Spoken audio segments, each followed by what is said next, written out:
senior African. Well, I want to tell you, say the next pope could be a black man.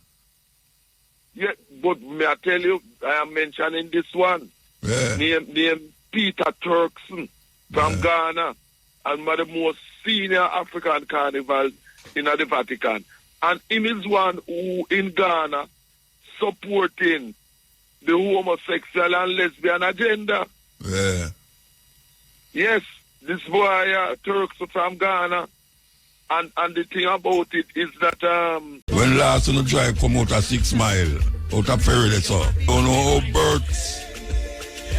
know how Bert I go manage, I know the car parts dealer, I don't know how them go manage. When last you pass out of 6 Mile, so they are with you in the cold and in the hot. But I see so much things are going on. Anybody here say Donald Trump a plan to start a war against Mexico? Anybody hear it? Well, as a matter of fact, the lady who is the president of Mexico, them start move them army to the border. Because you know, America and Mexico have the same border like Canada and America. Well, she rally up her troop them, hey, well, I brother named Trump, you know, no easy, you know. Yeah, man, she said she nah make them take no advantage of just because them name America. And Donald Trump said she making a sad mistake. Yes, that is the latest news. The man a rally up for go invade. Him did say it long time, you know. Say I'm going to send drone over Mexico for get rid of the cartel them, bomb up the cartel them. But it's further than that now, because what is FEMA argument? FEMA argument is that she better stop trade with China. That is FEMA argument, you know. No trading with China. I'm going to tell people now who for trade with, you know.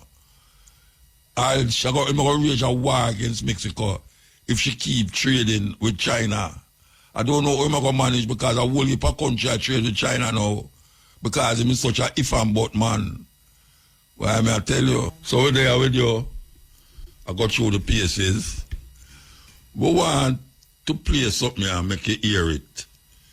Because really and truly, every time we make one step forward, I'm going to talk about Rasta now, them push we back. Now I know say them people are in a whole heap of them African state, them don't know nothing about Rasta. Them going to see the locks them and them associated with bad man, because a whole heap of them youth there in them African country there. Them wear locks as a symbol of badness. Like how you see man with a bleach out here. You know, certain man bleach and put on tattoo. And then you mark him. Well, in a certain country like Niger now, where we just did a big up the other day because they move from France. This governor, or what them call them, governor of one of the provinces, he makes some serious statement. Serious statement. I want to play the serious statement. I haven't find the serious statement, but it's amazing. It's amazing what him say. And him serious. Him go beyond, you know, what did I say? What did I say? Where the country named Dominic last week. Last week we had talked about Dominica. I know them did have a thing named Dreadlock. Dreadlock, where you can shoot on sight any man who lacks. Shoot on sight. Well, this is a similar thing in a Niger. Yeah, a very similar thing like where they happen in that country. And it just strange, you know, say, where they are fight for a certain thing, for a certain cause where they are fight for. Yet since we over the other side of the world, you have man who are use the what we call it now, the symbol of Rasta. Yeah, because that is what they might do. They might use the symbol of Rastafari for create another negativity against the people them who actually Rasta. Yes, them actually create this negativity against Rasta because that is how the people them in them country they see it, you know. From you have locks, you look different. You see locks all over Africa.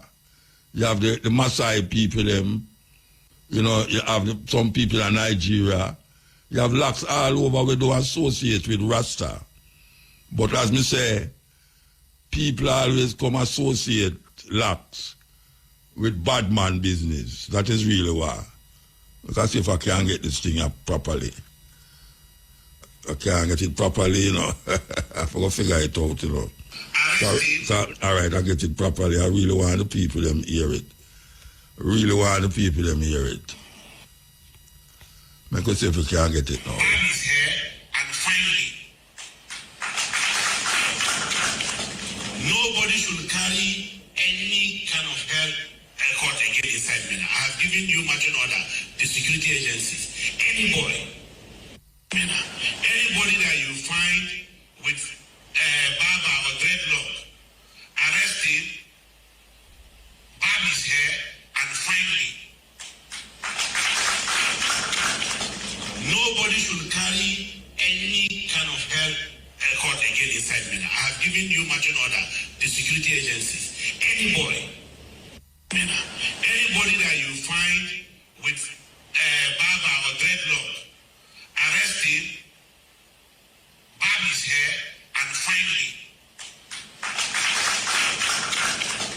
nobody should carry any kind of hell court against inside MENA. I have given you marching order, the security agencies, anybody that you hear what the man say? They're serious, you know. The man say, anybody, any man that you find with dreadlocks in Nigeria state, you should arrest him, cut his ear, and fine him. And the people them start to clap. The governor said, any man that you find with dreadlocks in Nigeria state, you should arrest him, cut his ear, and fine him. And then the people them clap. Ignorance is a hell of a thing, though. But then they might have a thing go on in a film country. Because he might talk about terrorism in the country. He might talk about people that try a cool business in the country. And when them look, him see the youth them locks up and them rebellious. Only for the youth them who locks rebellious. And them youth they don't know nothing about Rasta anymore than them say image of Rasta and them listen to somebody tune them, you know, because it's a French country. So most of them youth they talk French. Them hear what Rasta do and what Rasta fight against. And them put themselves in the place of Rasta. Locks up and all these things. If you ask them anything about Rasta, they don't know nothing about Rasta. More than them see Bob Marley sing. And these people who supposed to be the leader of them now, when them see that a bus out of them country, them resent it. Them resent it. It's not like Jamaica where Rasta does, when you're a Rasta, you start out, you keep to yourself, and you're going to some bush go live. You know, it's not like that. Rasta get beaten in a Jamaica, not because him did take up this against the people them, are thief, you know, rob and all them something there. No. So we have to bear the brunt all the while. I wonder if some Rasta, group of Rasta go down there. I wonder if a group of Rasta go down there, people have the same mindset. Niger, Mali, Burkina Faso, Senegal, and now Namibia. I take all of what you call African nationalism. Them not reach upon African yet. Well, I'm not going to say them because when other man attack, him not really reach upon African agenda. You know, them not exposed to dreadlocks in the real sense of Rastafari. Dreadlocks is just a hairstyle to them. And the youth, them who them say avant dreadlocks, is behaving in such a way that them need to go to prison. So that is how I'm see it. Anybody where you say I wear dreadlocks, you have the right to hold them and cut off them locks and charge them too. Well, I tell you, when will it happen? When will it finish? It's just the same old song continuously. I got you. Meanwhile, on the other side, we want to play this. Because people can't play this. We want to play this, you know. All right. This is some development in Zimbabwe. Very important. Zimbabwe produce car now, electric car, and it don't need no battery too. I tell you, these are some things that I'm not tell you about in Africa, but we have to make you hear it. What if I told you that right now, as you're watching this video, Africa is quietly revolutionizing the automotive industry? I'm not talking about importing cars or assembling foreign brands. I'm talking about groundbreaking innovations like Zimbabwe's self-powered electric vehicle, running entirely on radio waves. Yes, you heard that right. Cars powered by radio frequencies. No fuel, no batteries, just pure, unadulterated ingenuity. If that sounds impossible, stick around, because today we're diving deep into Africa's incredible automotive transformation, a story of resilience, creativity, and a continent rewriting the rules of mobility. And hey, if you're excited to explore more cutting-edge tech with us, make sure to hit that subscribe button. It's free and it helps us bring you more mind-blowing content every week. Africa is churning out around 30,000 vehicles every single day. Let that sink in for a moment. That's over 10 million cars a year rolling off production lines from the bustling factories of Morocco in the north to the industrial hubs of South Africa down south.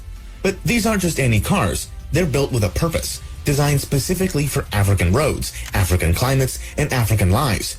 This isn't about mass-producing generic sedans. It's about crafting vehicles that resonate with the heartbeat of the continent. At the forefront of this revolution stands Maxwell Chikumbutso, a Zimbabwean inventor with a vision that defies conventional thinking. Back in 2009, Chikumbutso unveiled something extraordinary, the Micronic Energy Device. This isn't your average gadget. It's a technology that captures ambient radio frequencies from the air and converts them into usable electric energy. Fast forward to today, and he's taken that invention a step further, creating the world's first self-powered electric vehicle. Picture this. A car that doesn't need gas stations, doesn't rely on charging points, just a vehicle that powers itself as it drives, tapping into the invisible energy all around us. This isn't just a cool idea, it's a potential lifeline for millions across Africa. Fuel prices are sky high in many regions and electricity grids are patchy at best. A self-powered car could slash transportation costs, connect remote communities, and redefine what mobility means in places where traditional infrastructure falls short. But Chikumbutso's story is just one thread in a much larger tapestry. Countries like South Africa, Morocco, Nigeria, and Ghana are stepping up their automotive game, producing vehicles that are tough, practical, and innovative. Take Morocco, for example. In less than 2 decades, it's gone from having virtually no automotive industry to becoming Africa's largest car exporter. In 2023 alone, Morocco shipped 400,000 vehicles to Europe, fueled by strategic partnerships with global giants like Renault and Stellantis, and a relentless focus on building local expertise. South Africa's automotive sector employs over 100,000 people and contributes 4.3% to the nation's GDP. Nigeria and Ghana are emerging as hubs for affordable, locally assembled cars. This isn't about catching up to the rest of the world. It's about forging a path that's uniquely African. For decades, Africa was seen as little more than a dumping ground for second-hand cars from Europe and Asia, cast-offs that sputtered along until they gave out. But that narrative is dead. Today, Africa isn't just assembling foreign brands, it's innovating, designing, and producing vehicles that meet its own standards and needs. This shift is monumental, and here's why it matters. First, it's about economic empowerment. By building cars locally, African countries are creating jobs, hundreds of thousands of them. Factories need workers, supply chains need suppliers, and innovation needs engineers. In South Africa, the automotive industry isn't just a job creator, it's a lifeline for families and communities. Morocco's export boom has turned car manufacturing into a cornerstone of its economy, proving that Africa can compete on the global stage. Second, it's about relevance. African engineers know their continent better than anyone. They understand the realities of unpaved roads, scorching heat, and unpredictable fuel availability. They're not just designing luxury sports cars for smooth highways. They're building rugged, reliable vehicles that can handle the chaos of real life. Higher ground clearance, stronger suspensions, dust-resistant engines. These are the hallmarks of African automotive design. Finally, it's about pride. Africa's automotive revolution is a middle finger to the idea that the continent can't innovate. Maxwell Chikumbutso's self-powered car, Morocco's export dominance, Nigeria's growing assembly lines. These are stories of ambition and ingenuity. They're inspiring a new generation of African dreamers, from kids tinkering in garages to students studying engineering, all eager to leave their mark on the world. This isn't just an industry, it's a movement, and it's only getting started. Let's get practical for a second. What makes African-made cars different? It's not about flashy features or high-tech gimmicks, it's about solving real problems. African roads aren't always the pristine asphalt you see in car commercials. They're dirt tracks, pothole mazes, and flood-prone paths that would chew up a standard sedan in days. That's why African automakers prioritize durability over everything else. Stronger suspensions to absorb the jolts, higher ground clearance to navigate rocky terrain, dust-resistant components to keep engines running in arid regions. These aren't optional extras, they're necessities. And it's not just about toughness, it's about versatility. In Africa, a vehicle often has to wear many hats. It might need to haul a farmer's crops to market in the morning, shuttle a dozen kids to school by noon, and carry supplies for a small business by night. That's why you see so many multi-purpose vehicles coming out of African factories. Vans, minibuses, trucks, built to do it all. Then there's the cost factor. Fuel is a luxury in many parts of Africa, and electricity isn't guaranteed. A gallon of gas can cost more than a day's wages, and charging an electric vehicle is a pipe dream in areas without reliable power. That's where innovations like Chikumbutso's self-powered car shine. By eliminating the need for fuel or charging stations, it's not just a technological marvel, it's a practical answer to a pressing problem. Sure, it's not on every street corner yet, and skeptics question whether radio waves can generate enough juice to power a full-sized car, but even as a proof of concept, it's a game changer. It's a glimpse into the future where mobility isn't a privilege, it's a right. Across the continent, this focus on real-world needs is everywhere. In Ghana, companies like Kantanka are producing affordable SUVs built for rural roads. In South Africa, manufacturers tweak designs to handle everything from urban sprawl to coastal humidity. This isn't innovation for innovation's sake, it's innovation with a purpose. Building a car isn't a solo act, it's a team sport. From the steelworkers forging the chassis to the coders programming the electronics, every vehicle is the result of countless hands working together. In Africa, this collaboration is the secret sauce behind the automotive boom. Local supply chains are the backbone of this ecosystem. African automakers don't just import everything. They source steel from Kenyan mills, tires from Egyptian factories, and upholstery from Nigerian workshops. This keeps costs down, sure, but it does something even more important. It spreads the wealth. Small businesses, often family-run or youth-led, thrive by supplying parts and services. A tire maker in Cairo might employ a dozen people who, in turn, support their families. A fabric shop in Lagos could grow from a side hustle to a full-fledged supplier. Multiply that by thousands, and you've got an economic ripple effect that lifts entire communities. But collaboration goes beyond parts. It's about knowledge, too. Universities and tech institutes across Africa are partnering with automakers to refine designs, test materials, and train the next generation of engineers. In Zimbabwe, Chikumbutso's team works with local electronics experts to perfect the micronic energy device. In South Africa, universities collaborate with global brands to ensure export-ready quality. This synergy between industry, academia, and local talent is what gives Africa's automotive revolution its staying power. And it's not just local. International partnerships are key, too. Morocco's rise as an export giant came from teaming up with companies like Renault, who brought expertise and investment. South Africa's factories build BMWs and Toyotas alongside homegrown designs. These collaborations aren't about dependence, they're about leveraging global know-how to amplify African innovation. Africa stands at a crossroads. On one hand, it could follow the old path of fossil fuel dependence, pumping out gas guzzlers like the industrialized world did for decades. On the other, it has a chance to leapfrog the mess entirely and embrace a cleaner, greener future. Spoiler alert, it's choosing the latter. Electric vehicles, EVs, are popping up across the continent, and they're not just imports. Kenya's rolling out charging stations powered by geothermal energy. Uganda's Kira Motors has built a solar-powered bus that harnesses the country's abundant sunlight. Nigeria is thinking with biofuels made from local crops like cassava, cutting reliance on imported oil. These aren't one-off experiments. They're part of a broader push towards sustainable mobility. But Maxwell Chikambutso's self-powered car takes the cake. By tapping into radio waves, an ever-present resource, it sidesteps the need for batteries, chargers, or fuel pumps. No mining for lithium, no coal plants to power it, just a car that runs on the energy already floating around us. Is it perfect? Not yet. And critics argue that radio waves don't pack enough punch to scale up. And without hard data, it's tough to say how viable it is. But here's the thing. Even if it's not ready for prime time, it's a bold, crazy, brilliant idea. And in a continent where necessity breeds invention, that's exactly the kind of thinking that could spark a revolution. Sustainability isn't just a buzzword here. It's a survival strategy. Africa's population is booming, its cities are growing, and its resources are finite. By betting on green tech now, the continent isn't just saving the planet, it's future-proofing its economy. Let's not kid ourselves. Africa's automotive revolution isn't all smooth sailing. There are hurdles, big ones, and they're not going away overnight. Supply chain disruptions are a headache. Global shipping delays, like those we saw during the pandemic, can grind production to a halt. A factory in Johannesburg might be waiting on parts from Asia while a deadline looms. Infrastructure's another pain point. Unreliable power grids mean blackouts that stall assembly lines. Rough roads make it tough to transport finished vehicles, and don't get me started on regulations. Every country has its own rules, from safety standards to import taxes, turning cross-border trade into a bureaucratic maze. Then there's the skepticism. Chikambutso's self-powered car, plenty of folks call it too good to be true. Without peer-reviewed studies or independent tests, it's hard to silence the doubters. Is it a scam, a pipe dream, or just ahead of its time? We don't have all the answers yet, but the questions aren't stopping progress. They're driving it. African entrepreneurs and governments are tackling these challenges head-on.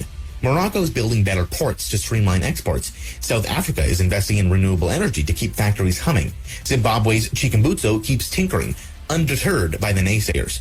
It's not easy, but it's happening. The future is bright. It's just going to take some grit to get there. While Africa's rewriting ground mobility, China's taking to the skies.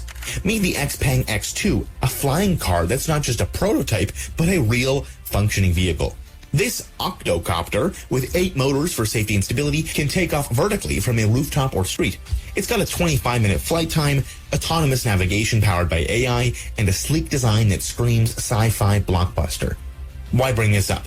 Because innovation is a global game, and Africa's revolution is part of a bigger wave. From radio-powered cars to flying taxis, the future of transportation is being reimagined, and Africa's right in the mix. Whether it's a self-powered car in Zimbabwe or a flying vehicle in China, these breakthroughs share a common thread. They're solving real problems with bold, outside-the-box thinking. Africa's automotive revolution isn't just about building cars. It's about building a future where mobility is affordable, sustainable, and tailored to the people who need it most. For the rest of the world, it's a wake-up call. Innovation doesn't have a single zip code. It's happening in Harare, Lagos, and Casablanca just as much as in Silicon Valley or Shanghai. The ideas coming out of Africa, self-powered vehicles, rugged designs, green tech, could shape the global automotive landscape for decades. So next time you think about the future of transportation, don't just look west, look south too. Continent! By the way, if you're enjoying this... We are listening to our laments! You know here! Continent! The end! The end! So you hear that? Now, since them tariff argument come up, the eyes on China. China is the biggest exporter of anything. Anything. Because if you're going to Africa and going to the market them and the store them, everything in there was made in China. And if you're going to America, America is the biggest importer of Chinese goods. Now, something happened this week, and me and my lady sit down and talk about it because she know about them something there. But it come out in plain sight when the tariff thing and Trump and Trump are going. You see all of them designer clothes when I wear, and designer jeans when I wear, and designer bag when I wear, because how much dollars I see man have on certain shoes, and them a call the name of the shoes, and them how much him pay feet and all them something there. Well, listen to me now. This is serious. All of them was made in China. All of them was made in China. And not only that, Gucci and Hilfiger and all of these big designers, they make them things in China, and when it reach in Italy or Germany or whatever, them put on them label upon it, and you pay for the name. It's the name you pay for, you know. It's not the clothes. Because you can't get the same clothes in the market where some of them people, you say, hang up them clothes downtown. At China, them get them from, you know. But because it don't have on the label where you want it to have on, you're not going to buy it. So you're going to one of them when you're on tour, or when you're bridging or come, you ask him for your handbag. Hey, the man them show you, them ask you, how much you think an iPhone costs for make in a China? No more than $15. What I say no more than $15. The iPhone where you use will cost 100,000 Jamaican, brand new. And it will cost more now. At $15 it costs. So you cannot imagine, hey, the Chinese them pack up 2 planes. An iPhone before the tariff hit them, you know. Pure iPhone upon the plane, you know, are coming out of America. Because them are coming to America before the tariff start. So them can't sell them off. When you there, I look upon designer this and you have some artists here that way there, you know. Yeah, man, you have some artists where him have on certain clothes and him a show off on poor people. Say him have on this and that and this and that, and how much him pay for it. When the same clothes can be had in the market from the downtown people them, from the people them who you call Bendong Plaza, the same jeans, we don't have on nothing more than made in China. It's the same jeans made in China that have on Gucci and Fucci and Uchi pan it, where you could have paid $500 for. You can't get it downtown for $3,000, $4,000 Jamaican. I laugh till I pop up because why them are doing it is for sure Americans. When Donald Trump say they are being ripped off, China ripped them off. The Chinese them have said, no, we are ripping off. It's una rip off on yourself. It's una have big people there. Come buy with things them and order things from we. And when them get it, them carry come back in a Milan and in a Paris and all these places and then put them label upon it and then sell it back to America again. It's a serious thing. So watch how you buy designer this and a designer that and a ball out, but you have a designer this and designer that. It was made in China, but it never reached you as made in China. It never reached you like that, just like Donald Trump. Everything in a every merchandise in a Donald Trump hotel was made in China, and the Bible we make with the Constitution of America in it was made in China. The red hat them where you say people have on, where you say make America great again. It's China they make. China they make. You don't never know that. So when them have tell you that about China this and China that, most of the things them where we have about the place are making China, including the car them. Including the car them where we say drive up and down the place. At China, Tesla that Elon Musk car them where right now sell again. At China they make. What me say? Elon Musk car them make a China and him vex about the tariff thing, you might tell Trump say, them should have even Steven trade and must move over this tariff thing and know him have to back way from him governmental duties with Donald Trump and start come back now to him Tesla thing because him Tesla thing will lose billions of dollars. Billions of dollars. So don't watch no face, I can't tell them usually say. When you have on your jeans and you have on your this and your that, don't feel no way if it don't have no name brand. Name brand is what you pay for, not the clothes. And a long time my lady, I tell you that, I said that. So she can make something here so. And when people see it, them go far and go make it. But them hard to pay, it's the Chinese hard to pay no big wage, you know. That's why certain things can't work in America, you know. Because them is consumer, them no make nothing. So them buy everything. And that is what Trump I tell people about say, them are rip off America. Them not ripping off America.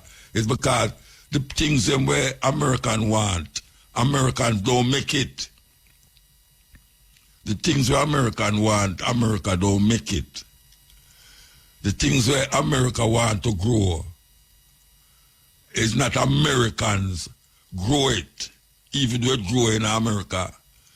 It's the same place where we must say illegal aliens, and them in California and Ohio and all of these places, a plant this other plant that.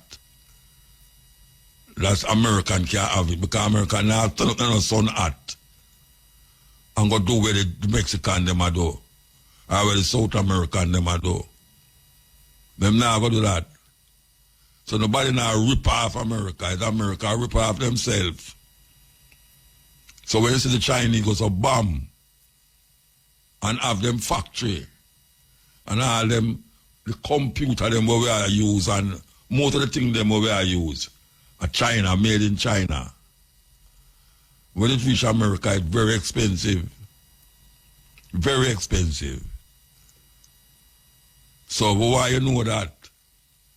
Don't envy a man for the clothes him have on.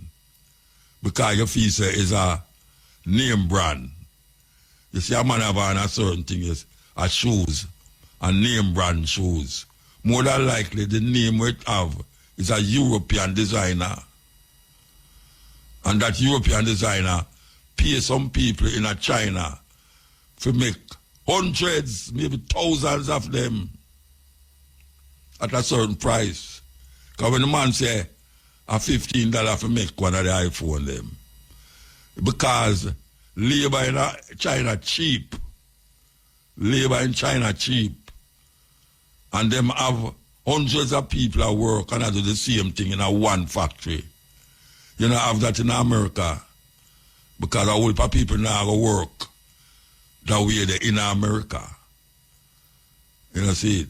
So when Mr. Uchi and Gucci and Versace and Ochachi and all of these people, when they over there so, and get the things they make and bring come sell you, and you have it a palaver in her. While the next man have on the same clothes, we make at the same place. But because it don't have on the name, him look down upon things where him have and I envy your thing where you have. Because film won't have on the label, we make it look like say film things is a better thing. It's not a better nothing. Lie them a tell. Not about America and Europe. Lie them a tell. They never make it in a Europe. They make it in a China. And bring it come. Just like when we go in at the market in Ghana. No African print, no there Ghana again. It has the print, but it was made in Africa. Because first of all, one time Alan did control Africa print. We did just start go America, Africa. And even if you go in England, you go down to Brixton Market and you buy the African print them from the African them. Made in Holland. Them print pan it, made in Holland. What the hell, all African printer making in Holland? Because a guy just get the money, do that, and print it and make it and send it back going to England and charge you more on the African woman. Them don't care what them I sell you. Them say African print. Well, the other day when me go to Ghana now, and me go to the market, a woman when me should buy African print from. And me assure I say, me don't want them African print. I want them where have a kind of a printout. Like, you know, like when you used to go to school, and you take Irish potato and put the paint on it and print it on the cloth. And that kind of print, and the only African print left in Ghana, that, or you can get the way it named it from Kumasi. The only African print left is that African print. No other any African print where see people are wearing right now and say African clothes. Yes, African clothes design, but the print was not made in Ghana, was not made in Africa.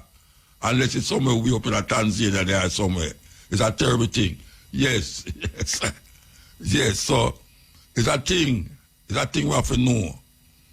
Don't watch a man with him have on because him cannot palaver. And I say especially the artists is one who love do it to make you feel bad and guilty and make you start to envy and want things where you can't afford. And you can afford it, you know. It's just that you don't know the dynamics of it. Because you see, when him come off a tour, I want him do this and do that. And him have on certain shoes. And him have on certain designer this. And him have on a designer watch. And him have on a designer neck chain round his neck. And him tell him $1,000 this and $1,000 that. And you could have on the same watch. But because you don't have the name. It's a serious thing. Take what I say, I chew me attack. I don't know, joke business. That is how envy and grudge and bad mind come up. That's why them love sing about it, so. Yeah, them grudge and bad mind. That is why them sing about it, so, because that is really what the bad mind about. Good night. Hello? Yes. Herbie? Muta, where is the budget? Long time. I wonder where you're there. I wonder why you won't pick up the phone. No, me don't have phone to pick up. I don't see the phone there. Well, I phone will there. know. 100 miles from me. So you know. Otherwise, though. Yeah, I could do it quick because watch out. Last year, you did this thing and it was such a great thing that everybody that said should keep every year. It's going to be a calendar event. Yes. So you make it a calendar event now. Well, you know, we used to keep it at the Devon House venue. Yes. And after the pandemic, we switched to Ronnie Williams, which was last year. Yes. And yes, it was such a tremendous success. Wonderful. Yeah, man, especially because you guys came in with Kingston Night Market as well. Yes. Which brought a great festive atmosphere. Yeah, it looked like a festival, a jazz festival. Yeah. That's right. Yeah. So you have a team up with Night Market again? Of course, most definitely Night Market is involved. Of course, you know, UNESCO is our main sponsor, the Minister of Culture and the Ministry too. And our friend Lenny, who will produce the session for JCDC. So it's a team effort with the Music Museum, Ministry of Culture, Minister herself, UNESCO, and Kingston Night Market. So you have the artists them layout already, set out one who will be there? Yes, man. The main artist is the great David Murray. And David is just one of the top. He is considered the top jazz saxophone player of his. Really, before I want the people to know that this is a jazz festival we are talking about. Yeah. So if you don't know the name them, don't feel no way. Just right? turn up and you will know great names. Yes. So the headliner is David Murray, internationally acclaimed jazz saxophone player and bass clarinetist. We also, by the way, Muta and your listeners, the focus, the whole concept is to bring an awareness of Jamaican jazz composers and musicians. Yeah. And so the Orville Hammond Quintet will... Orville Hammond, you aim of a quintet? Yes, man. We'll play it. Oh, you're going so. We'll No, play it. quintet just that. Yeah, man. Always quintet will play the music. All right, wait, hold on now. This is true, you call late. We have to, you continue to what you say, but you have to go wait till the advertisement them done. So I don't know if you want to hang up and make them call. You want to hang up and make them call you back? Yes, boss, yes. All right, hang up and make them call you back. We're going to go to the break. All right. Irby? Yes, Muta. Yeah, you not talk about the International Jazz Day. Hammond Trio. Yeah, Orville Hammond Trio will play music composed and or associated with the great Jamaican Algerian Alfonso Dizzy Reese. Okay. 96 years old, still going strong. How much you old? He's 96 now, you know. Oh, yeah? Yeah, man. I'm so like, name the Wrangling, Ernie Wrangling. Yeah, Wrangling just gone in the 90s as well. 90s him gone, you know. Yeah, and of course the good old Headley Jones move on just short of a century. Yeah? Yeah. Yeah. So we have Orville doing the music of Dizzy. Then we have Pow, Natty Keys, you know Pow.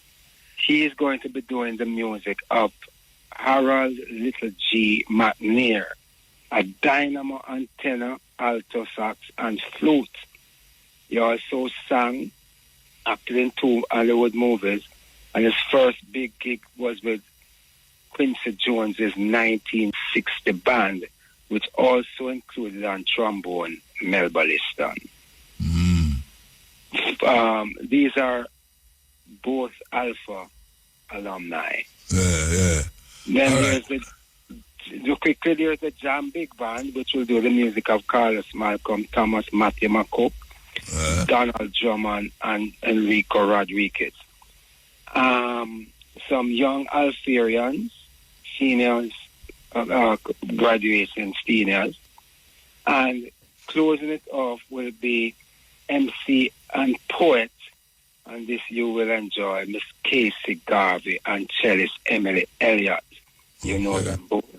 So they'll be bringing their own composition wrapped in a jazz overcoat to these festivities. Okay, so we want the people them know that, well, the younger ones them who listen to this program, if you want to hear some jazz from your grandmother days, you might go out there and love it. So, well, it's not just from those days. It's from such time to this time. Because Emily then will bring a contemporary reading. Obviously, you will see the connection between ska and jazz with the big band. Yeah. And, Little G was quite modern, you know. Yeah. But as you know, Muta, we have to thank Minister Grange and our ministry for supporting this. All the while. And she has a good understanding of what culture means to us here in Jamaica. But there's also UNESCO, whose initiative it was to make jazz, to institute an International Jazz Day. And like I said earlier on, it will be at at Louis Bennett Garden Theatre. Yes. Wednesday, April 30. What? At 7 p.m. That's Wednesday night you keep it, man. No, you forgot that. What night we keep it last year in Muta? Wednesday? Yes. Then how many did they? Of course. Then how many did they? Wednesday night or cutting edge night? Yes. And, you know, so it will be at Louis Bennett Garden Theatre, Brand Center. That's Hope Road by great parking this year. It's not going to be like last year where we were overrun. Yeah. JCDC has arranged ample parking this year. I wonder if I could entice my people them to come down live from down there, cutting the. How much o'clock it start, by the way? 7 p.m. To when? 7 to when? Well, I figure we officially 10 o'clock, but you know these things are... it go done by, because 10 o'clock me start. Oh, you start, you mean like a live thing? Yeah, I think maybe we could entice them to come down there, but if it go done 10 o'clock, at that time it start. Yes, we're going to be getting out of there by 10:30, you know. Yeah, so it's not going to work. It's not going to work.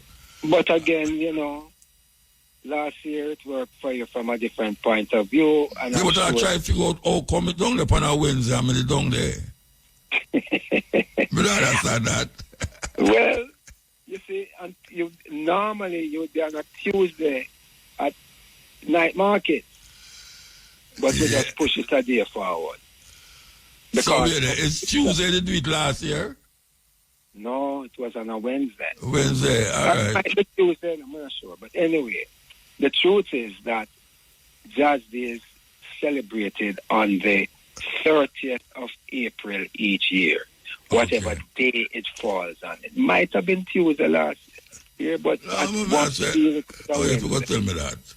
I'm one day there. I feel it was a Wednesday. I'm one day there in a restaurant. What change it just to me, you know? talk to Minister. You and I have a good rapport. Like I say, April the 30th is a Wednesday. Yeah. April the 30th, yeah. Wednesday. Well, I know who will be there on your behalf. Right, yeah, well, she go there for her things, but... Yeah, all right. By the way, just so you know, our old friends at Shanaki released a record called High Bop Ska. The Scatterlight's 30th anniversary recording. When they release it? Many years ago. Okay. You know, 30 years ago, really, because this year is the 60th anniversary of the Scatterlight. Last year was.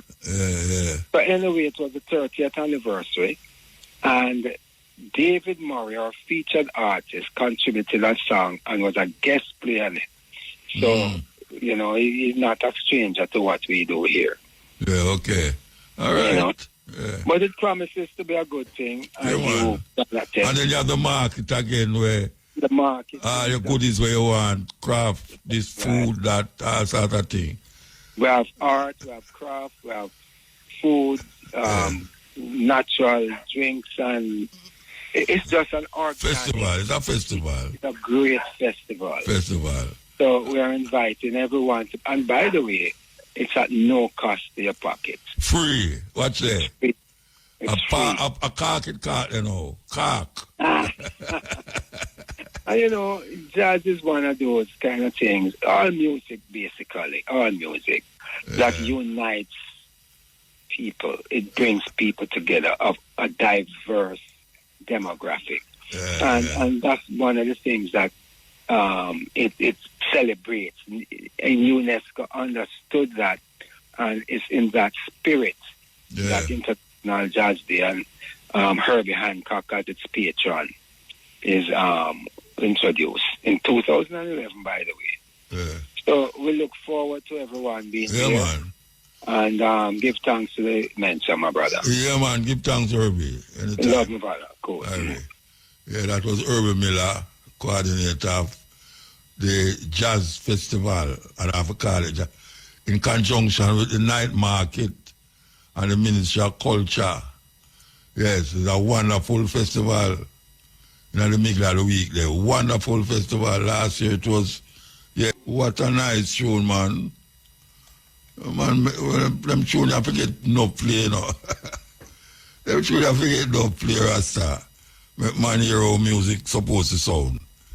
A stepping razor, tomorrow, we have something we have to talk about. We mentioned it originally when we just start. We mentioned it, but we are going at it more bigger tomorrow. So it's about 6 miles. Out that 6 miles there. I tell you why. You know, when something just jump out by you, I expect it.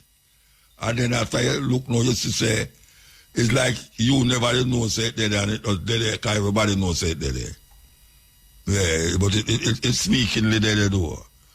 Yeah, man, it's sneakingly there. All right, you're going to do. We'll take some phone call. Yeah, we'll take some phone call. If your daughter come tell you them things here, you know, don't go and like say, show you love the man.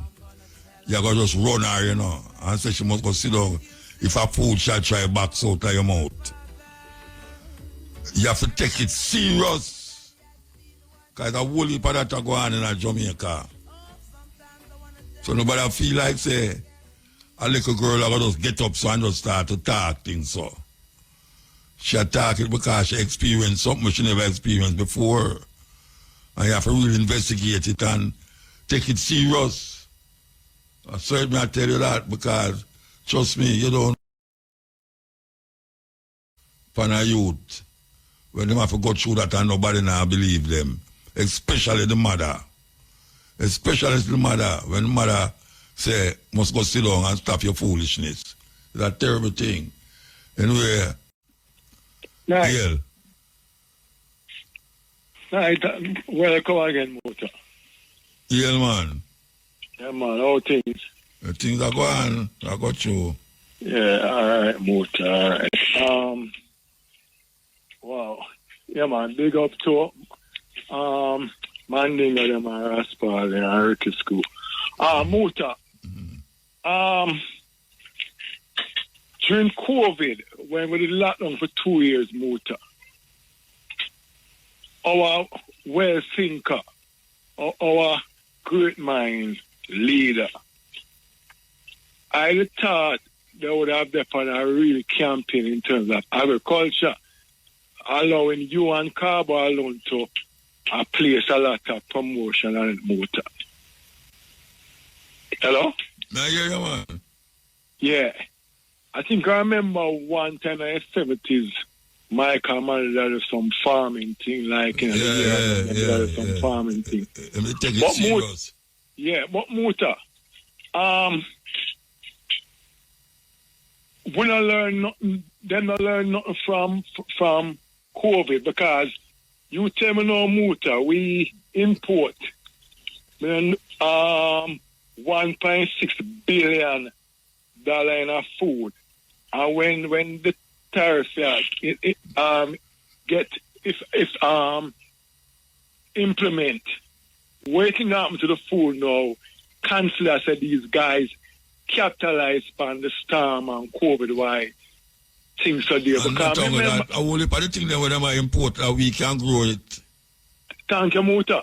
I forgot during the countryside, Muta, I said the acres of land, too cold upon it. I tell you. So, what I don't know when something kicking now, because you have to think for a mother with 2 children, plus our light and our water gets 4,000 a day. How the equation there work out now when PMP and JLP are behave like say, them are do the people good and another intention to leave. No time at all. 1.6 billion Muta. So the health in a problem with hospital no bed no there. The school problem. The Prime Minister was the Minister of Education plus the Minister of Finance was the Education Minister was still them key area there. Education and health and food. We're not doing nothing about it. So the food connect to the health. Health, right. Yeah, because the food, what am I bringing on the island, cause enough sick people. But most of them know them I do, but I thought Bureau of Standard and Science Research, I thought them people test the food because when I grew up, tomato and onion used to last. By the time I put them in the fridge, so these things spoil, Muta.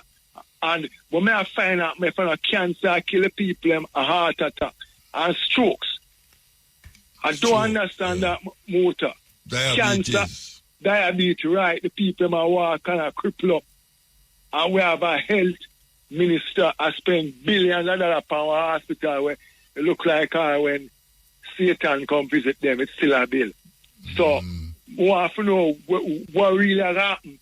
If we don't think it's about time now, we'll cut up the land and get the youth them into farming. The people have planted. Because Muta, me I hear about the ministry, the finance minister, she drive a Benz. When my brother them I tell me the Benz that she drive, me I say, wow, them people are not learn from nothing in Africa. So obviously I just them won't sell muta. I hear the Prime Minister talk about agriculture now. Muta is all about election. It's just a sham. The Prime Minister that talk about the developer them to do something about the house them. Sham muta. Because what I've seen people might build house over the place. When I'm trying them build cheap house like when I'm fix the car them now. Sham that muta. There is bars that talk about taxman are raise bus and this, that, and the taxman and put up them tape on the wall. Just talk to a man for the rail and I tell muta just talk them at talk. Because this country, we're reactive, we're not proactive. This country just a bag of talk and so the mere compound radio they tell the foolish is more land tax pay police. So when the English and what will I use pay them? Foolishness. That me I say too. You understand? Because you a driver Benz, him a talk more driver, a talk more busway for 140, motor 180 and 200 and 300 and the man tell you loud and there's nothing done about it. And the same thing with extortion. The same thing I mean, I always talk about it motor. A policeman can't see you drive past and run him license, your license plate and tell you if your fitness up to date or not. But you still them can't run the thing and tell you so the gun come from US. But him can't go publicly or go over to the top or 80 and bring gun. I want to try and buy it from 80. What are we doing about education and health motor and this 1.6 billion? When them give them friend contract for bringing food for a kill we have motor. We need to deal with this farming thing because as of next year or the middle of the year, we can't buy food. So what, how we are going to implicate or we are going to mitigate the problem? And we are pay our Governor General $34 million for what? And favor I drive Benz and I tell people more pro back. So it's like we reach the world so we have a comparison to say we better than 80. Oh, she drive Benz. If them love Jamaican people so much more than we are pay for them dogs and them out and them helper, why them don't just work for a year? If them there, for everybody there for build Jamaica. So we're there. I know SUV them a drive again. Usually a SUV them drive. Yeah man, they SUV I think are the GLE Benz. The new Benz we must say. It's SUV them a SUV. It's SUV, yeah. You know this that and the range too man. The Range Rover. Because remember Bruce did semi-reconditioned PJ Volvo, you know. Them did a drive the Volvo, but them guys here know, no muta, how them people are really sleep muta. I mean, how them sleep. Shut them eye. I'll take 2 tablets.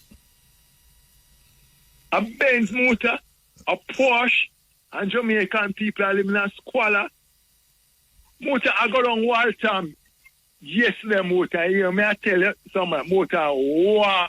If you stand up at Agley Park Road motor at the stoplight and look for Waltham, the intersection of Agley Park Road and Waltham. Motor, the soldier run on the road for how long, you know. Block the road so the people and put a lot of tire road and burn it so them start divert by East Road. Traffic that's now you want so the state of the road now. No motor. Which price say Waltham Park or Agley Park? If you stand up at Agley Park Road, I stop at the intersection of Waltham. With the gas station there and look past Gretna Green. And the liquor and place, look straight. Because Gretna Green no motor. I paid 40 wheeler truck take up the sidewalk and have the woman and I walk on the road, you know. And not no about it. And when you stop no motor, the man them, the soldiers run up on the road for weeks and months. Them dig up the road now eventually motor and bust the pipe them on the road. And when I go over there Sunday, motor you talk about the plastic, Mr. Motor, plastic back in the thing till my skin run cold. Sick my stomach. And I said this couldn't go on Beverly that again. But the man them do now on a motor is take out the fuel like a plastic back around it. And put at the side of the thing around it. And put an orange mesh round it. And then we talk about the road, them kind of deal one part of the road. So, one lane of traffic. So, when a big truck come now, all the camera please pull over to the side. And the thing out there now for about 3 months motor. Nothing. nothing at all, and we have rain or fall now. The flood season starts for June.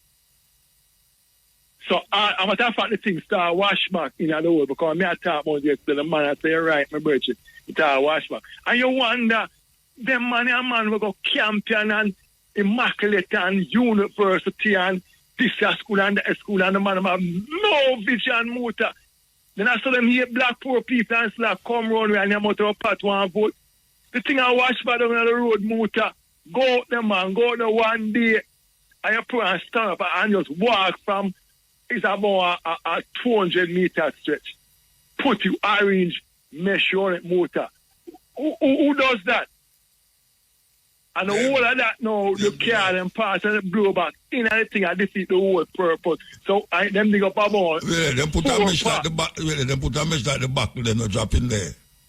They put a mesh, right, exactly like a square mesh. So like it's like them go back in there. But like a sieve. The manual still, the column, still have, right, like I said, still have the plastic back in the motor. And over 3-4 months, nothing, then just leave it there and the dust and this, that, and the people. I give them sinus motor. And the people them come from TV motor. And I behave like, say, Christian, for stop go church now because them not for waste time go up every day. So go down the motor is a disgrace. The man them dig out a woodpecker have a good road and the man them dig the hole, run pipe a woodpecker motor, run pipe a woodpecker recently. Motor, nobody can drive on the road. Go cross them after I use the sidewalk. I stand up there and watch it Sunday. And the sidewalk them I lose and use. And that's a woman I say, sir, welcome to Jamaica. And you sit down and ex-prime minister get billions of dollars a month. The minister them get millions of dollars a month. For what? And I drive Porsche. I drive big vehicle and live in a chemical name. And live in an upscale with fence, motor cars. Millions of dollars of people live in a bank. Hold on. Who shall I say I drive Porsche? The one, yeah, man, a Porsche, my drive, man. The one. SUV yeah. Porsche? SUV too, yeah, man. You know, some never know them have SUV Porsche. Yeah, man, and the one, Porsche, the one. You are the one where they are center master. And that him have to.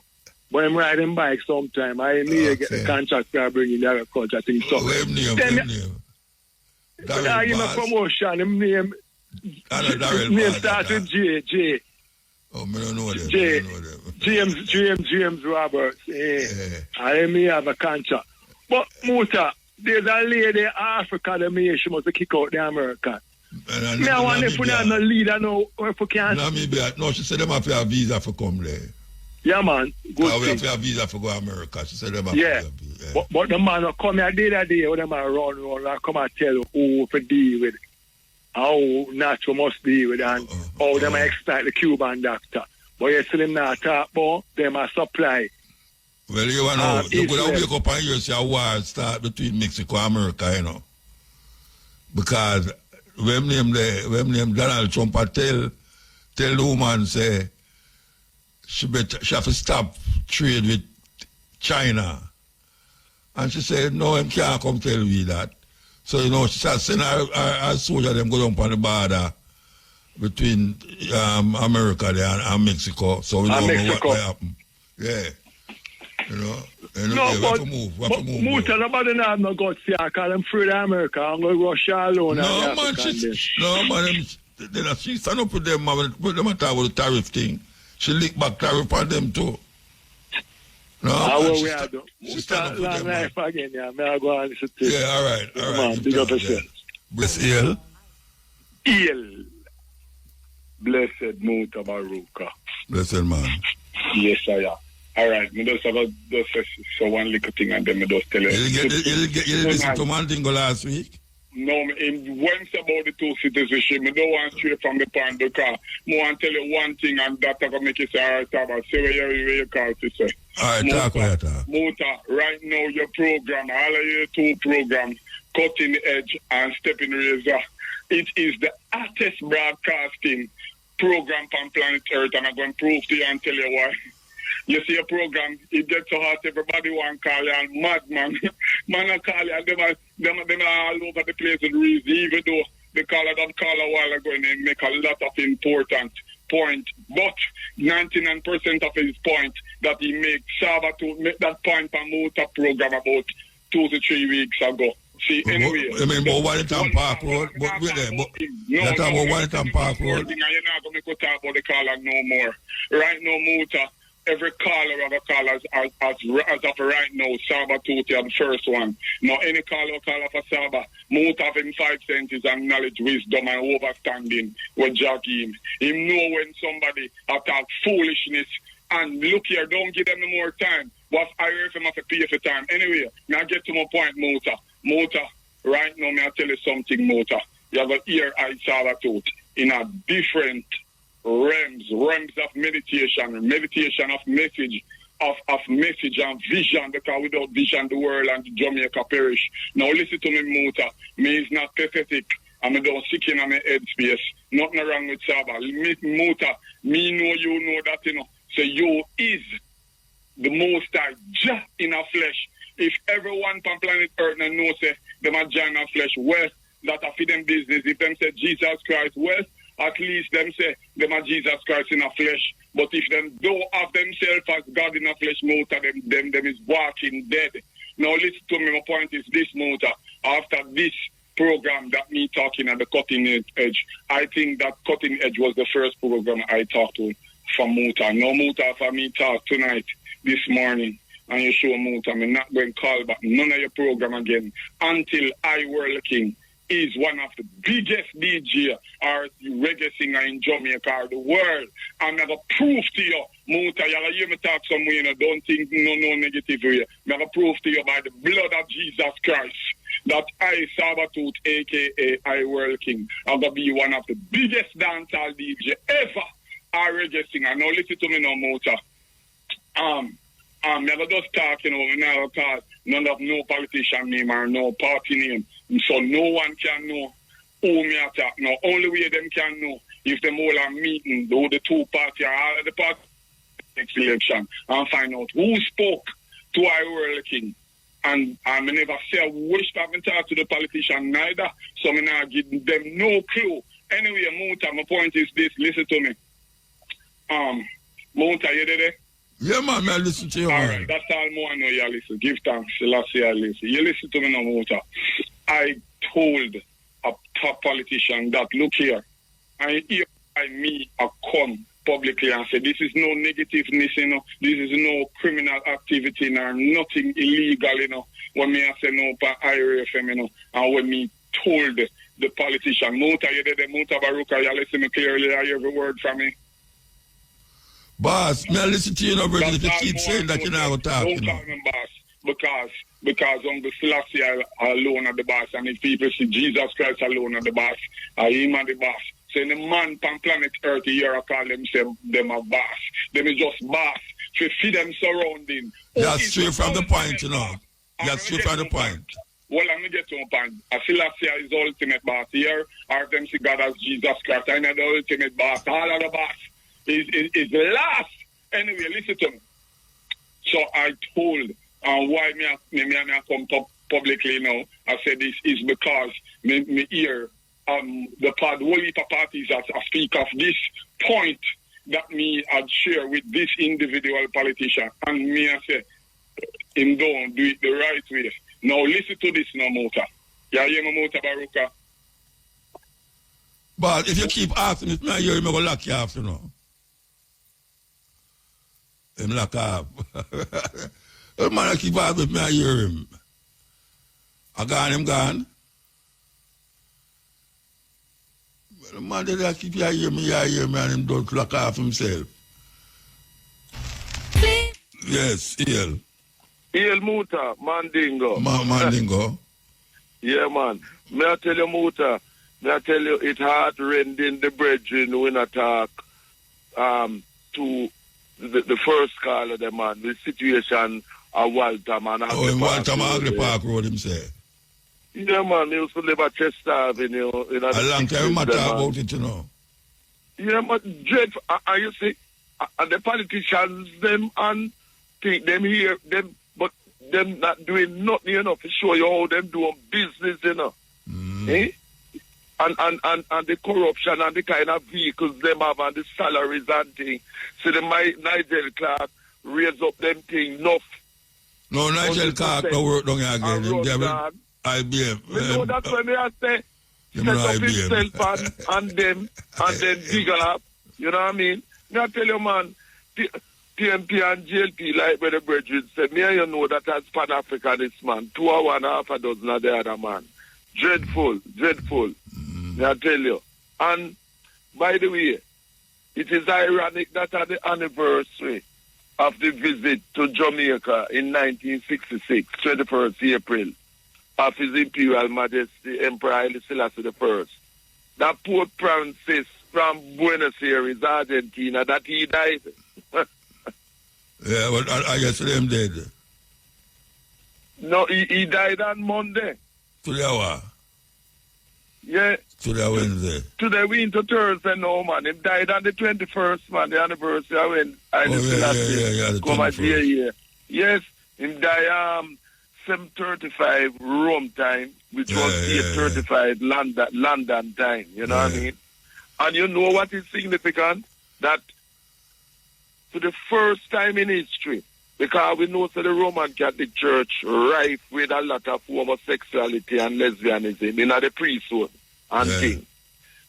But he's the first Pope, Roman Catholic Pope, to start to openly come out to support the homosexual agenda, you know. No other Pope has ever done that, you know. But him could come outright and say it is okay. What him do, him bless same-sex union. A relationship, and bless it. Yes. Yeah. But that time is agenda because I know to come out fully to say married, then you think. So it start with the civil union, blessing of it. And you see who supporting people like Obama, and one of the cardinal them is a boy named Turkson, Turkson from Ghana, you know. He are the most senior. Well, I want to tell you, say the next Pope could be a black man. Yeah, but may I tell you, I am mentioning this one. Yeah. Named Peter Turkson from Ghana, and one of the most senior African carnivals in the Vatican. And him is one who in Ghana supporting the homosexual and lesbian agenda. Yeah. Yes, this boy Turks from Ghana, and the thing about it is that this is what he's doing. Is that the one we are talking about is the Ghanaian one, the black man. Yes, it's the Ghanaian one. Them consider him to be the next Pope. I'm the Ghanaian one. Yeah. He's one of them. He's one of the runners. So okay. But I the only black man in the door. Yeah, I think so. I'm the only black man. Yeah. And he's the most significant. He's one of those another thing. And I wouldn't call him a front runner. I would call him a back runner because I wear support. Yeah, man, on a front runner. He not deal with the front. It's the back. Rear entry. Yes. Yes. So that is up note. And you know, say, millions of Africans are of the Roman Catholic faith to show the mentality. Most of them. Still go on. Yes. Most of them. Yes. In fact, we have to take a break. You have more Africans in Africa and Roman Catholic than are than the English and all of them. Yeah, we have to take a break. Yes, Mandingo. Yeah, man. Yeah. You see 2/3 of the cardinal electors have been chosen by Francis, you know, in the past 10 years, you know.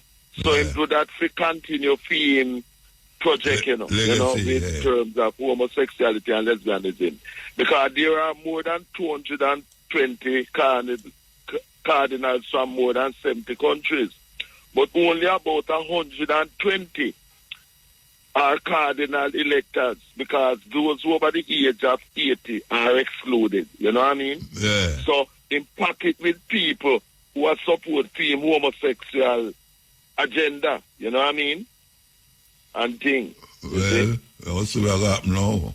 Yeah, we definitely will see what will happen. But what we as African people in Africa and Jamaica and the rest of the Caribbean have to do is to continue to resist what Obama and others, Biden and Harris and others, try to force countries in Africa and the Caribbean to legalize homosexuality and lesbianism, unless RSM give them no so-called aid. So, and that is only due to the pressure of the majority of the people in Africa and the Caribbean, why that is so. Because we know them politicians, and most of them are some little sell-out slave mentality, coots them and things, you know what I mean? For real. And in London, the Metropolitan Police Service, which is the largest of the police services in Britain, at last the present commissioner getting desire. Because before, police officers who feel the vetting thing, because a lot of them are criminals and things, but couldn't be removed from office.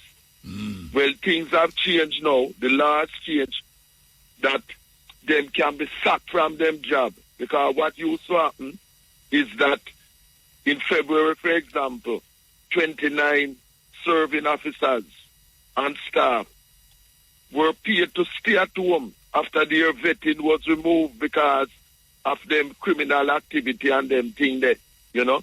And it cost the taxpayers about £2 million, you know what I mean? Because I couldn't get rid of them, even though the vetting thing showed that, you know, criminal activity. Because remember, you have all a London police officer who did rape and murder a woman and whole heap of type of thing. Them couldn't get rid of them before.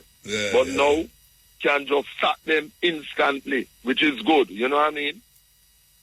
You see? And also, No, go on time. I just ask you something. Yeah, and also the councils in Britain, like how we have parish councils in Jamaica, we get money from the central government. The reason why them under so much pressure and charging people all kind of money for services and things is because the central government has steadily over the years, both Labour and Tory, have been reducing the amount of money that the councils get. And it brings me to mind that it's the same thing in Jamaica too, where the parish councils not getting money to do much needed work. But, you know, Marcus Garvey say a thing which is true, you know, Muta. If your people get the government that them deserve, you know. Because when you vote for or you support parties that not doing nothing to help the people, that is your fault. Marcus Garvey said that government must be an expression of the will of the people. And people, if them stand by and allow politicians to do any and anything, because there's this stupid mentality in Jamaica, for example, specifically, whereby from them vote at some election at the 5-year thing, them give the politicians a free run. And what happens is that the MPs and the parish councillors must always be monitored and pressured by the citizens in the constituencies and in the parish councils to deliver what is needed for the people. You notice that you don't really find parish councillors and MPs being pressured by the people. Them just kind of allow them and say, wait till the next 5 years or the next election. And the politicians, them realize that. You know what I mean? Parish councillors, in other words, them have to be pressured because the people have them rights. Them have to monitor and constantly apply pressure to parish councillors and MPs to deliver what is needed. You can't wait and look upon politicians for a handout and do as them please. Because we must make them be our servants and not the other way around. You know what I mean? Serious thing. And I like how the woman there in Mexico has stand up to Trump.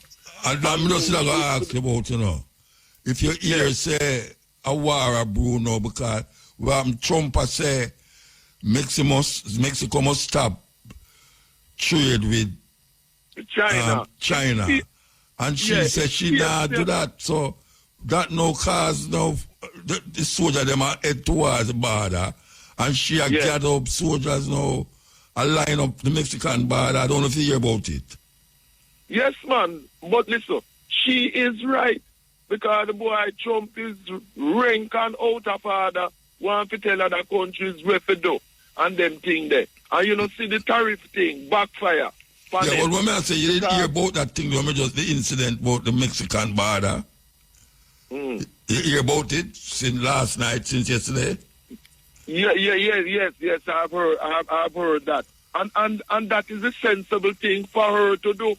Because this Trump here has to be made to overstand that everybody afraid of him. You know him bow to the Chinese. Yeah, and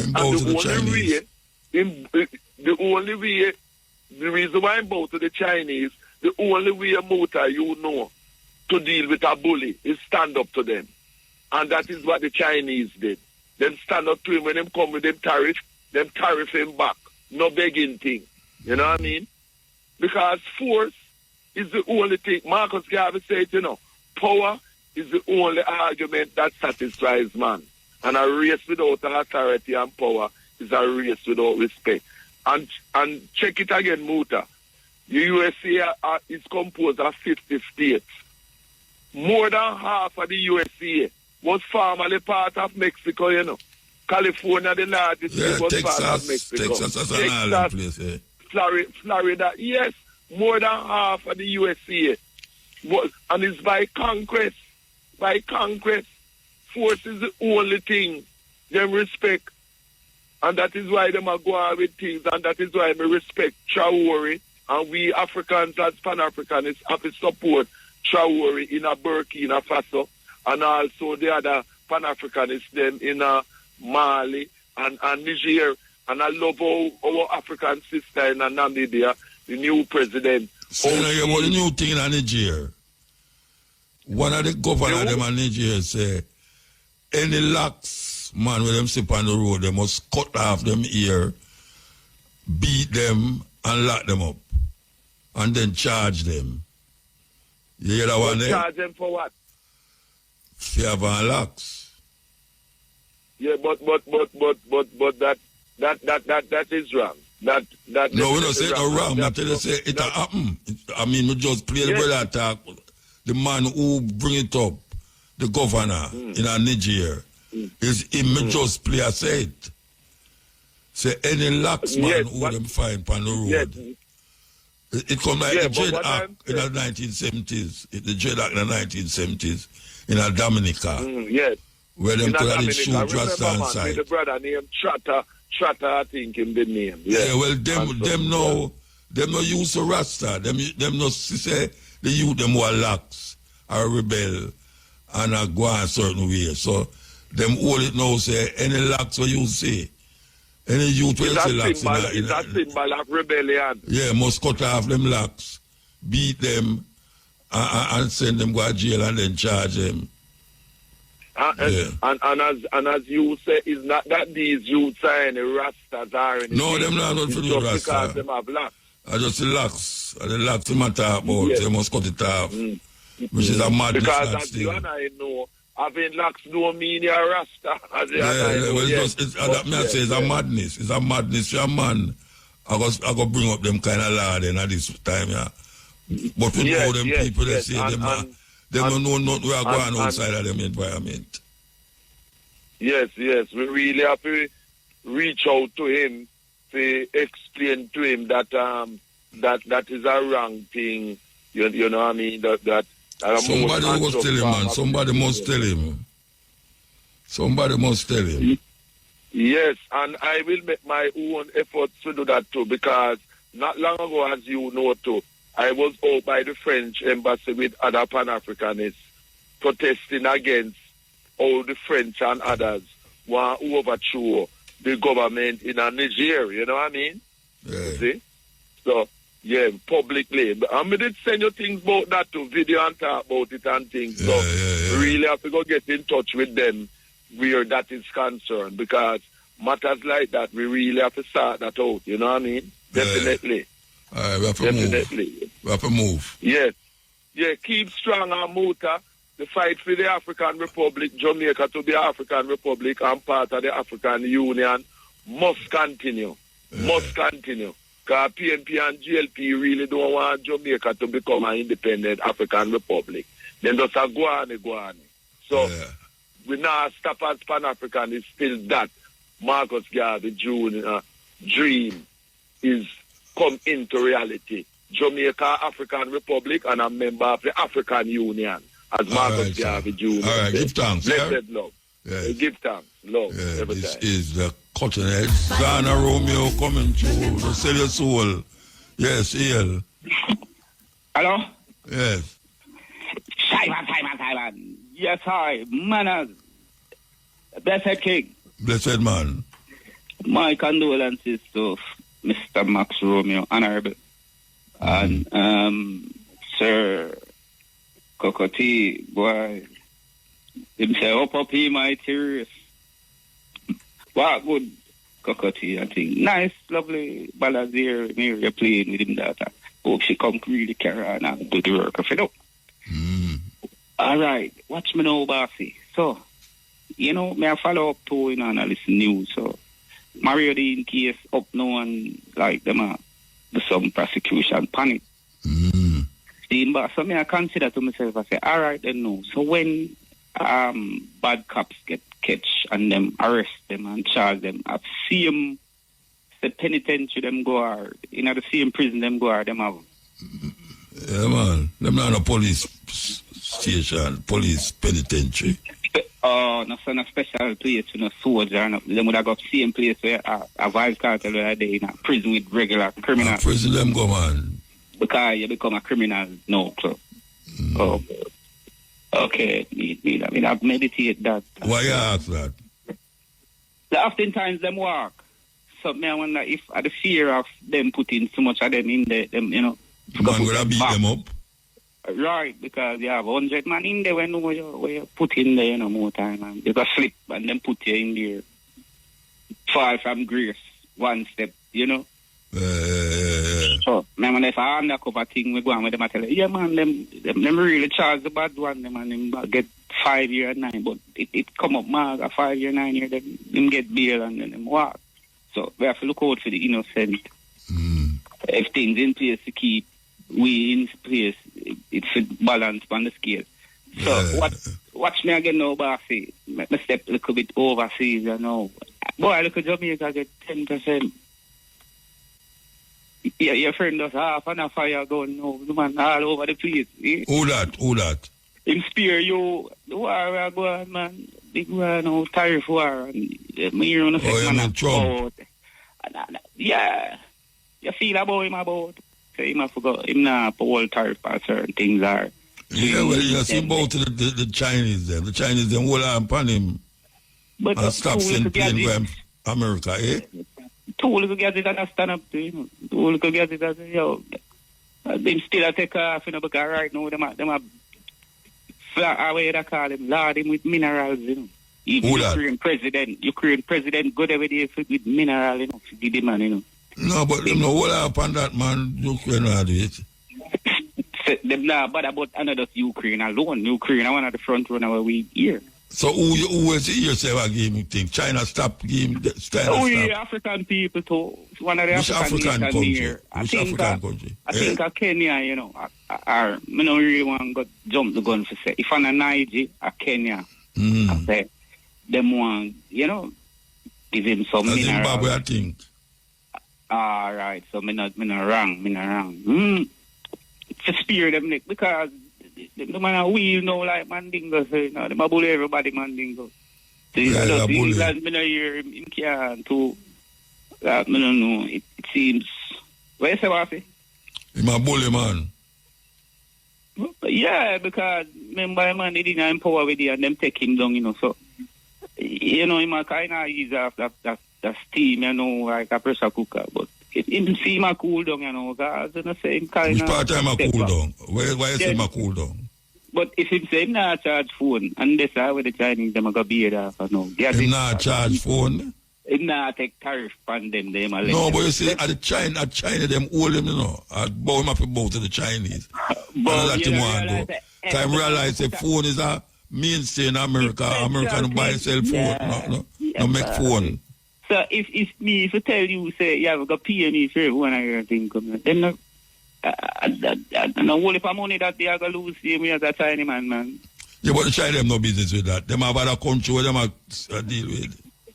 Them make this something, you know. And America make the phone, them, you know. And the China, they make the phone. And America want the phone.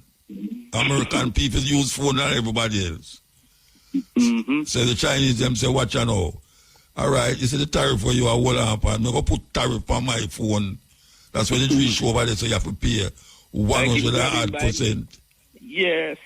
You know, so them in a problem because them not go and pay that. And him said the China man would have bow. But I him first bow. Well, no, you know, him never have that plan in him advise as them kind of him not think so the China go hold out so far. Yeah. In feel well then, you know, but I come back and him win them would have really go with him thing. But him saying and them back at him with him policies them way I make them not black road pan him even do and affair. Who not black road? Yet. The Americans them. I mean, you know see we are going in America, man. Well, yeah, me a year. I mean, them not black road. Millions of people, 52 states. I say them now with certain policies. So it have this no one as I say him say him go to Mexico too get near too. So everybody want bully down America now too. And we black people there we didn't do realms of the thing.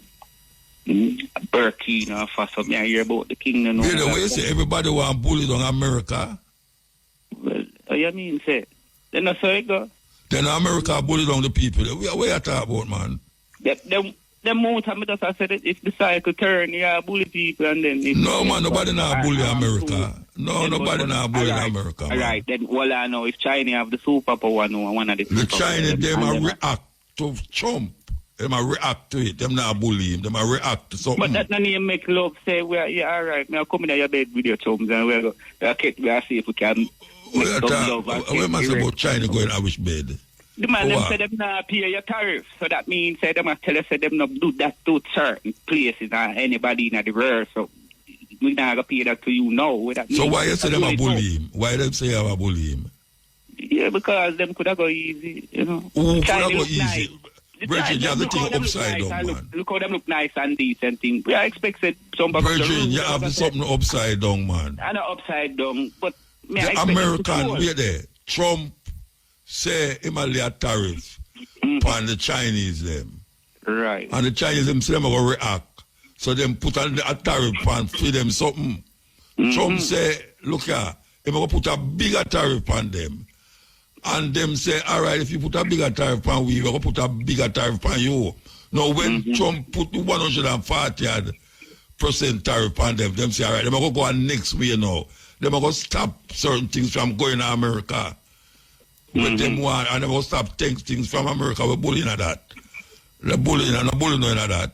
A Trump are the bully and not them are the bully. But it takes one to stand up, Muta. It not take a baby, right? So where you want the man them do? So where you want the China man them do? Tell me where you want them do. Bully me down, so no, to me, I said the man. I can't believe that stand up and defend China man.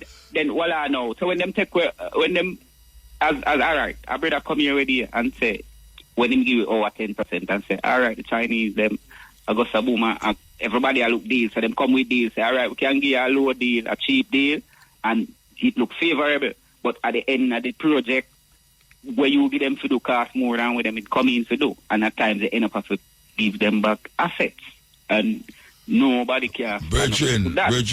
So if I don't want to look at defend China, man. You know, I just tell you, say, with the relationship between China and Trump. Trump in the wrong, him a bully the whole world. Yeah. Him a bully the whole world, nobody now bully him. So we don't want to go highlight it to make it seem like them a go drape up them when America get bullied down now back by China. China now. Yeah, but that you come with, that's the America. Then the man them no run around. The man them had one of the bully them too. The man them no take certain things. If you know, go. What you talk about? Who started the tariff thing? Who started the tariff thing? Chumps. So why? So who decides say America? Because who said him want make Canada be the 51st state? Chumps. Okay, so why you say who a bully who? Then that may I say. Who a tariff on the whole world? All the people don't live on, all island where people don't live on, in tariff. Yeah, because. So who are the bully? Who are the bully? Use them products. Yeah, use them things. So, who are use them things? Like, no, I mean, say, who are use them things? If when the man come in and the man say, I can pull out the aid out of the country, them. Then how much country here about say, too much sick and people around here need. No, I lie. So, then where I say? No, who bully him for that? Nobody never bully him for that. Nobody never bully him. Man, I straighten him out. No, we're there. Anyway, I'm not about to argue about that. You come back. We don't have No, I'm not argue about it. We're not argue about it. All right, we don't. So we're going to let if you sign paper with people to do a certain thing, and then at the middle of the thing, you draw back and say, nah, deal with it. Because you get vexed. Because you feel so you want more money to serve your big guys, them. Anyway. Next argument. Next argument, symbolism, you see? Well, all right, if you have some draw a cross, you know a cross here where they put. Yeah, like right. A sword. All right, and you have a next shorter one above it. That you don't pick up that as a symbol. You couldn't recognize it. What, I understand what you say. All right, like how you could have seen a 5-point star, and you could have known that that's a 5-point star. Or you can see an anchor and know it represent. You can see a star, you can see a cross and know it's a cross, yeah. All right, bossy. So if we say, you see in bold, we could have known him represent a black man, like if we say a Michael Jordan sign or a Nike ticket.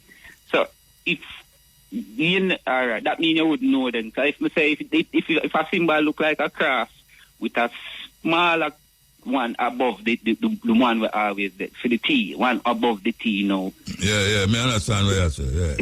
It would have seemed like a European kind of symbol. Yeah, a symbol, yeah. Okay, all right. Me see that in the stadium, so me I said to myself and I said, "Pan another talk." So why you ask? Why? Because me that look in our national stadium to see some flags and see George Headley. So who did I play in there? The thing with them over there, man. One thing named Grand Slam. The court and thing. With the run of them from American foreign. Yes, big thing. All their station down there. Yeah. And my station. My station. Big yes, man. Your workplace, so. My station. Yes, and my station too. But I know my station. Well, man, we can ever go over there and think, and we have more things to talk about. You must serious as a man, Rasta man. Where we I know my station. Yeah, and then you have to turn around and say, your station. When we say that? When we say my station? I never ask you now. It's not your station. When you hear me say my station? We not go literal now. Me ask say, is it your station? No, talk where you talk, man. I mean, literally, no, talk where you talk, man. Then. So, the thing I'm going on, me I hear your station, I highlight it. You keep us saying my station, I'm going to say no my station. RFM, the number one route. You hear IRFM long there. But Simon depend have that, may I tell you too. So, I look, and every time the camera go no, the brand new stadium again. May I see the cross thing. So where I say them shouldn't down there, IRFM shouldn't down there. Yeah, no, but here the man gone back at IRFM. That's the sports. What cross have to do with the sports thing? Yeah, I say in a Jamaica national, and I never like a Jesus cross. with too much church there, you could have said, you know, me I look for more our thing, the national okay, the national bird, brother. Mutabaruka on the beach as well. Nice Mutabaruka, Muriel. Oh, Muriel. You never hear about beautiful Muriel. Jamaica has some beautiful one. You know, you have the Bob Marley and the Wheelers. You have the Marcia Griffiths. What I mean, the lady, them, all them kind of could decorate, you know. You know, totes and the mate, and you have Ken Boots who could have decorate the place. And you have young legend now. And that means when the camera go round and billions are watch around the world, you have all Duns River Fall, Muriel there, you sell a product, you know, because it's the upliftment of one nation and moving. I'm not going to take too much of that time, because I mean, I have more things to do with it, but if it's true, we have to go down in other reason. Bossy. Boy, I love it like how Jesus love the little children. Yeah, bossy. So, all right, thanks sir, for your time. Here, sir. Yeah, yes, man, bye-bye. Yes, yeah. Yeah, Mutabaruka, I working. I know you, man. Watch out, nobody ask me if I'm listening. No, give me a chance, Muta, please. Everybody bring across them point, and more bring across my point, so I beg you a moment of silence. Because anytime when they hear me, I say, Muta, you did it. Me just want to know, say, yeah, you did it. Because when me man did not talk, me you correspond with them and say, yeah, every minute some man did not have to say, Muta, you did it. But when me talk, Muta silent, so I don't know if Muta put on the phone and gone to the bathroom. I gone to drink some ganja tea or some surgery. Anyway, I get to my point. Muta, I wonder if all of the callers them in a Jamaica and the world where I call Mutabaruka program, no say Mutabaruka cutting the edge and Mutabaruka stepping the race at the art of war is not a calling program radio show. It is not that, you know, brother. Not necessarily a calling program, you know. Muta program is an educated program for the entire human race. Same callers, so no don't feel like it's a calling show program, brother and sisters. Now listen to me. The only reason why Mutabaruka opened the phone line to take call is to hear the poor suffering people point of view, or to hear if anybody can give him some information of some breaking good news or even bad news. But it's a knowledgeable show. So all of the callers, them will line up the call now and tomorrow. Remember, the Mutabaruka 2 program them is not a call show program. All right. Now I get to my point now. And say this is testing the intelligence of Mandingo in England. No, Mandingo, I working, I Sabatuta, test the intelligence by saying this. And listen, I'm very intelligent, you know, brother, with the intelligence, you know. I working from Jamaica test Mandingo intelligence in England by saying this. You see, you Mandingo, I know, say, you is a man of very, you have enough education in you. Seeing, brother, and you know enough things, you do your research and nothing. But what I speculate about the Mandingo is that you have so much information that when you call Mutabaruka program, I don't know if you're strategically doing this in a Mandingo, but you're supplying Muta with enough good information, you know, not get me wrong. But the most important information and news, people, you're not giving that. I don't know why. Anyway, when me ask them, I don't know if you have that and which hold it within your head in a Mandingo, or if you did in one book or something. What him all? What him all? What him anyway, all? Anyway, not talk too much about Mandingo, because that's at the point. No, what him all? What you say him all? You know, hey man, hey, me go lock you off. You not listen to me now. Me talk to you, man. What him all in him head that him no want talk? Me can't tell you that. Right now, I'm tell you that. So how you know say I'm all something in him head? No, I know Mandingo. It's all on this program and about Mandingo. So how you know say I'm all something in him head? Alright, that's cool, and don't get me into that no more. No, what are you? No, you can't tell me don't get into that. You have to say something, you know, I say something about it. You just say, him know something and him a hold it in him head. Remember, hear how me know say him a hold something in him head now. Yeah. As a man of Mandingo with so much knowledge of education. Time to time when him call your program, him tell you some spectacular things when enough people don't know.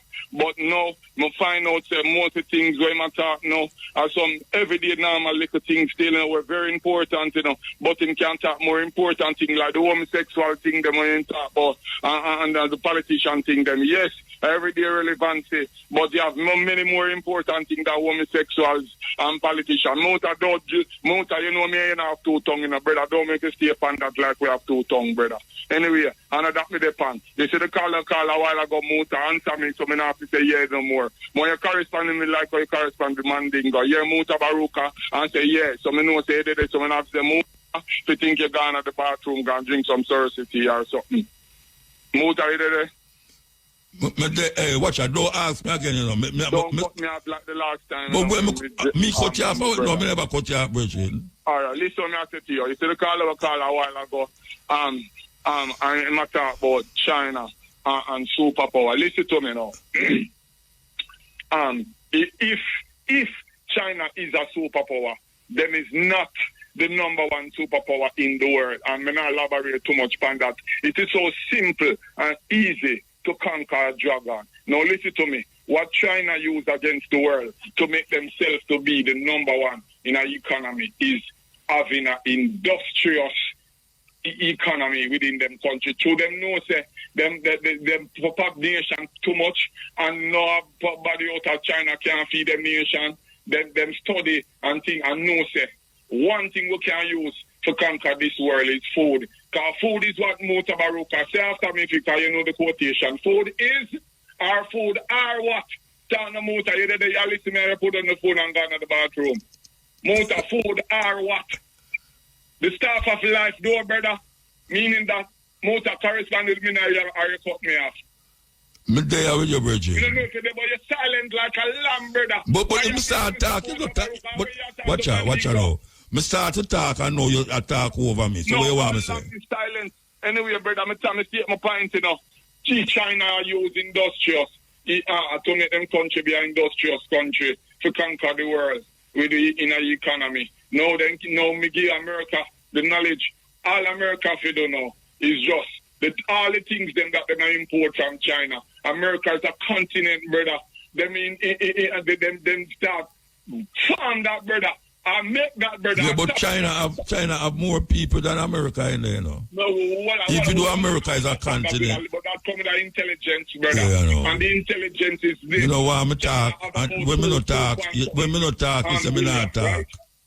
If me not talk, you say me not talk. And if me talk, you say me you want to talk. All right, talk. You want me president? I'm going to tell you why. Me say China have more people. Let me say, and then never make it talk. And I told the operator earlier call that I don't have enough time in my phone because she me hold so long. But if I don't answer you, if I don't say no, you say me not listen to you, I'm going to tell it. Right, Muta, just listen to this when I say to you, please, no? All right, please listen. You're right, Muta, please listen when I say to you. And when I called earlier, I told the operator, I was holding the operator and pleasing in the name of Jesus Christ, but Jesus Christ to God church and praise. Or the name of Jarastafari. Anyone is God as Jehovah or whatever. I beg you, please give me this opportunity, operator. You know, once in a lifetime. Just please tell me no one calling back so I can call Muta. She says she can't do it and she forgot get a written letter from your producer. Why your producer, Shane Clark? Anyway, I get to my point quick. So she have to get a written letter because the one caller you talked to earlier on the program about the jazz thing. He must get the written something. I don't know if that's truth. Anyway, I'm not getting at that, you know. I'm now two tongue. Anyway, she said she have to get a written letter. So I said to her, Miss, I have gotten this opportunity from more than one different operator like you. You just working on a shift, maybe it's not the same operator that gave me the opportunity, but we as caller can get that opportunity from so, Bridget, that you want to talk about for the next 5 minutes? All right. No, skip that. But so that's why I never want you to talk. She could have simply tell me no man and call me. Because I get you on the program already, where IRFM call me, brother. I'm going to get on the program. Anyway, I get to my point. So at least me tell the politicians, say, Jamaica See, me never call the politician name. Me never call the party politician. Me never call which party politician. Me never talk a which party. No one on planet Earth can know is who or which party is only. And when the two parties then get busy tomorrow, I want to know this knowledge to make them win the election, landslide. The next one, I care who in power, who out of power. Them can win. Who with this knowledge that me gave the politician. Now listen to me more, Muta. Muta, you there? Hello? Hello, Muta, will you make me sound like me? I talk to myself. Because you talk, you know, if we start to talk, it's enough to talk. All right, talk. I know why you make me sound like me a madman. I talk to myself. You talk Mutabaruka. May I listen? All right, you know what I'm going to tell you, say? I'm going to take an ad. That's what I'm going to tell you, say. I'm going to take an ad. Saba told. Respect. Saba. Yeah. I'm gone. Okay. Who this? General, man. Oh, you know, man. All right. They said. Yeah. You think it was Saba too? Him did on the phone. Eh? I thought it was Saba too. Him did on the phone. Okay. Look, he must get disconnected. Yeah, but he must have me disconnect him too. No, I saw it go on. Cause at the fifth time now, I try to get to you. I just call, I would have soon cut off. A long time, I get on disconnect. Okay. Yeah, but Muta, big respect to the eye, to the crew, Shane, the receptionist and all staff and things. So I say, and one of them know, say, you know, we love the king and the movement, but as you don't know, His Majesty 59 years ago, so 3-day visit to Jamaica, April 21st, 22nd, 23rd. So, yeah. We love that because that was a different movement of time and life, and it's bringing a precedent of humility within the whole concept of Rastafari. Because then she said Rasta was just a thing where a man talk about, but it was a fact of reality when the king come there. So we see that as a manifestation of the things where we're supposed to do. And like I say, when you hear a reason, fundamental Rastafari love. God is love. So that's the fundamental Rastafari. Now, I want to talk about the lady who come talk about the National Integrity Agency and the governmental order. First, I have to big them up, I have to big them up. Governor General, Chief of Staff, Defense Force, Commissioner of Police, Prime Minister, Dr. Holness, Dr. Peter Williams, and Dr. Dixon. Them are the people that are on the spot right now. You see me I say? So, I say, $3 trillion, they must give account to that. The Labour Party been in power, I think, 10 years now, and for the past 10 years, from my figures and knowledge of the whole situation, and, you know what I mean, reasoning and things, they have not submitted any budgetary yearly thing to give account to the $3 trillion, and that is for 10 years. So we want some basically accountability on them concept of the matter there.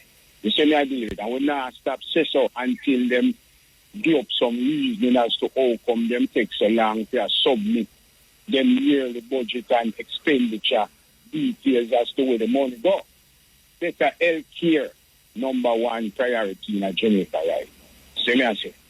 Now, as far as the king, you know, and the thing we are going on, when them say Niger, the man them get them locks cut off. Nigeria, yeah. Long time them struggle are going, but them can't go suppress it or delay it, you know. Because them cannot stop it. You see me, I say.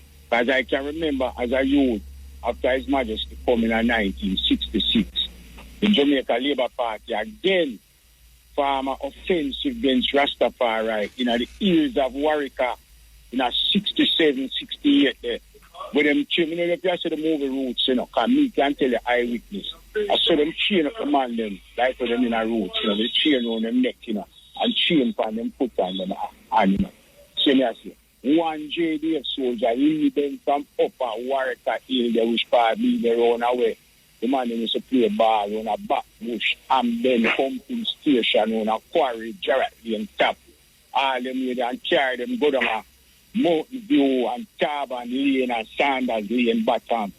Beat the man and hit them foot bottom and use bayonet and scrape off them not to dreadlocks in. And that's how we witness as a young youth, probably about 10 years old or something like that. So me I say. And then Shearer come with the things to shoot person ask question later and at the same time frame. So, we say, it's long time this thing are going. I will not give up the struggle. I will not give up the fight. I want Dr. Oldest to know, so listen, as a member of a Christian organization, in to know, say, do not tolerate that. Do not tolerate that. Because the beliefs of the whole of them in a Christianity supposed to be God is love. All men are created equal, given certain inalienable rights to life, liberty, to freedom, free will, to do the things that make a person happy. They can't suppress it. They must suppress the marijuana thing too long when it's follow them a follow. Because it don't do no harm. It will do more good and economically it will benefit a lot of the people in Jamaica. You see me come from? So, as forefront leaders, representative of the people, I tell you, I man represent black people worldwide as a Rasta. You see, I want them to know, so listen, we know what it is all about, and we're going to defend it. I am a defender of what? Law and order. That's how we come from. I just say, he couldn't be with us physically every day, so he gave us law. So the rule of law is where we are go by.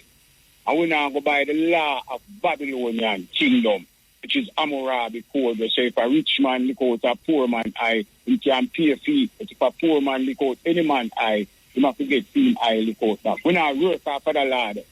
We are work after the Lord egalitarian system, equally justly for all people involved, regardless of your economic situation.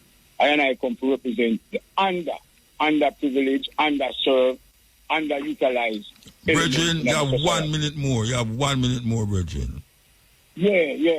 You're going to just give up and tell the people of Jamaica, say, yo, be proud, stand up strong. Rastafari live long. Big up yourself.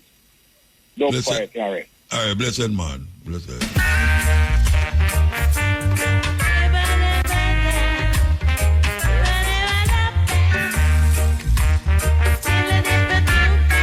I want to tell you that we'll be back here at 2 o'clock, 2 p.m. to 5:45 with the stepping razor, the art of war. And then we'll be back here on Sunday again. This is the third Sunday we're going to be here.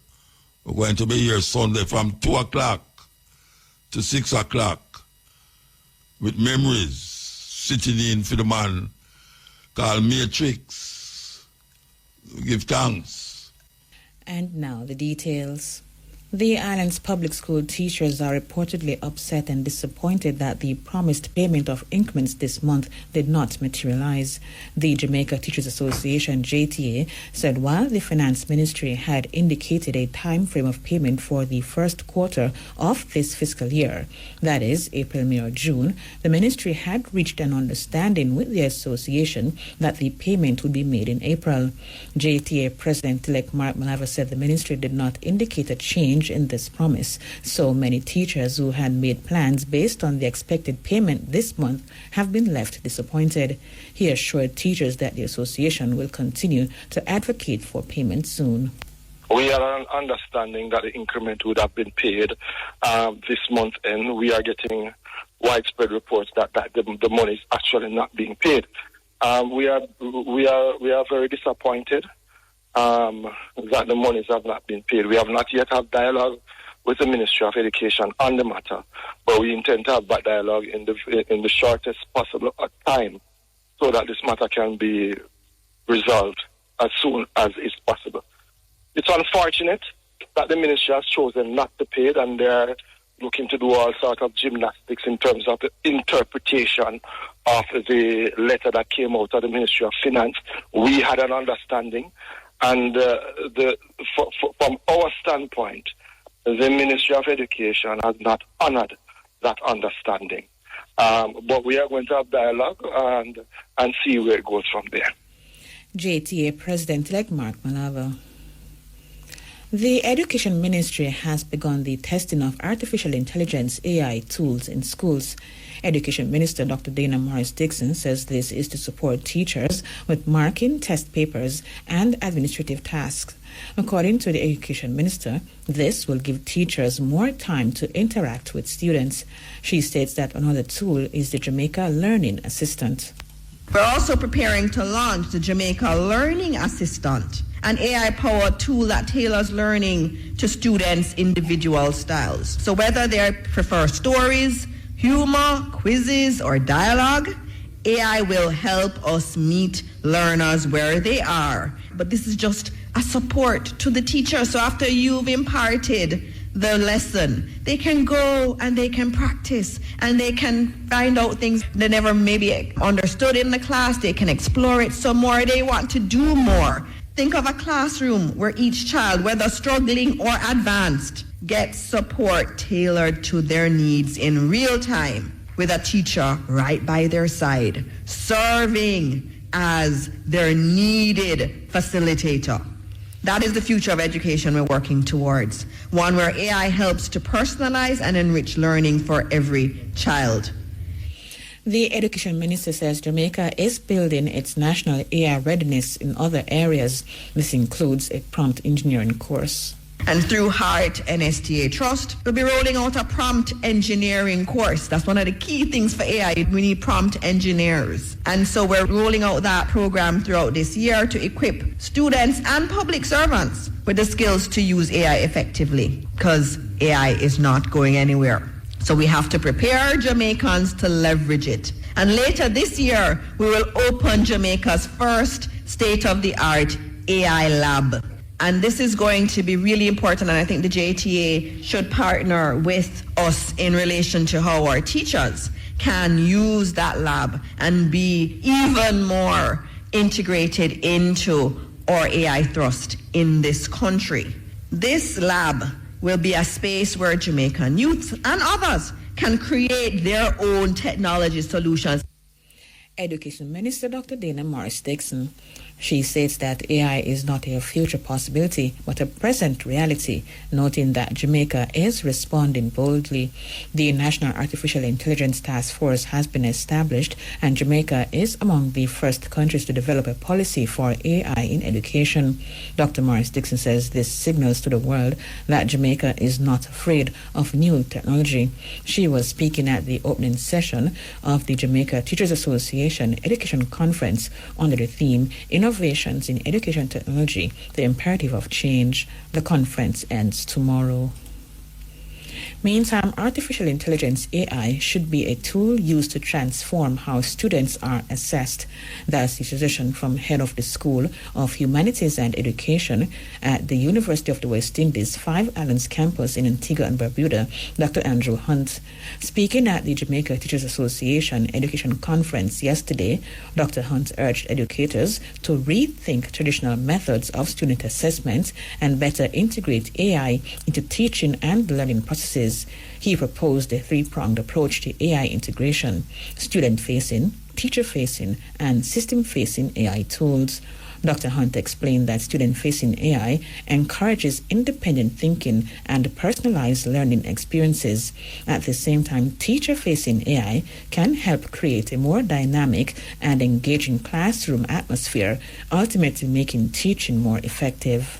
We need to change how we assess our students. So with student-facing AI, they can go and connect the dots on their own. When they interact with the software, they can come to you the next day and ask questions. And instead of just starting the lesson, send them home. The homework is interact with the AI, and let me just get your feedback. And you would get rich discussions. With teacher-facing, you could kind of create a different atmosphere in your classroom. Imagine you create a question, you have your rubric, teachers, and you put it into your AI and ask the AI using my rubric, upload it, it fixes it. And with that, imagine if it does that And then you say, give me an essay that would not do very good. And you get an example. Teachers, excellent learning opportunity for your students. He said system-facing AI tools could assist educators in tracking student performance earlier and more efficiently. System-facing now. Now, this is where it comes in. Imagine if you as a teacher, you are monitoring students' performance. You don't wait until the end of the term, and then some of us, we write, he was a horrible student, he did not. Sometimes we write things like that which we shouldn't, or we just say the student is not getting it. We say things like that. But imagine if you can make that intervention early in the term or semester. Head of the School of Humanities and Education at the UWI 5 Islands campus in Antigua and Barbuda, Dr. Andrew Hunt. Labour Minister Pernell Charles Jr. has sought to assure that the government remains committed to ensuring that workers are equipped with the skills needed to thrive in an artificial intelligence-driven economy. He made the comments while participating in a panel discussion titled Securing Our Future at the University of the West Indies yesterday. The minister was a member of a distinguished panel of youth leaders, representatives and government ministers who discussed critical issues shaping Jamaica's future. Mr. Charles Jr. highlighted his ministry's steadfast commitment to creating an inclusive, dynamic labor market and social protection framework that equips young people with the tools, support, and opportunities they need to succeed.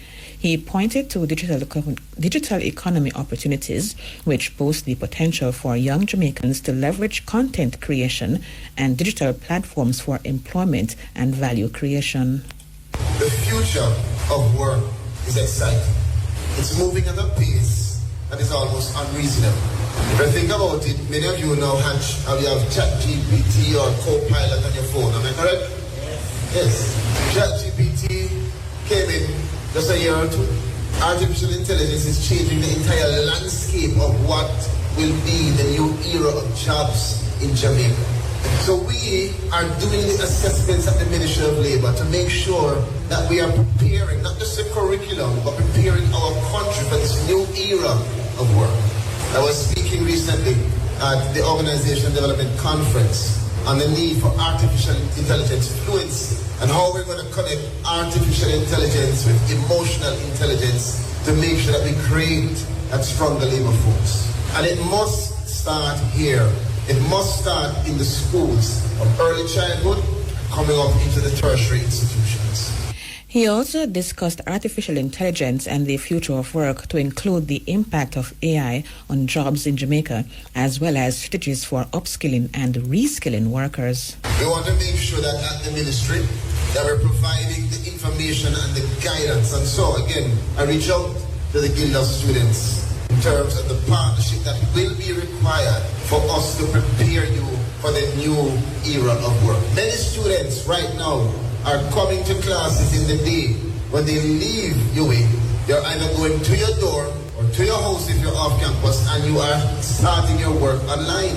And many students have told me that they're making more. Some of them on TikTok, some of them trading, whether it is stocks or buying something on Alibaba and selling it on Amazon. Many students are doing very well working in the platform economy. The question we have is, how do we now protect you? How do we connect that to the laws and the regulations to make sure that as we evolve, we're providing that enabling environment so you can have that flexi work arrangement to go to university, to teach at a high school and still own your online business. That's the new era. Labour Minister Pernell Charles Jr.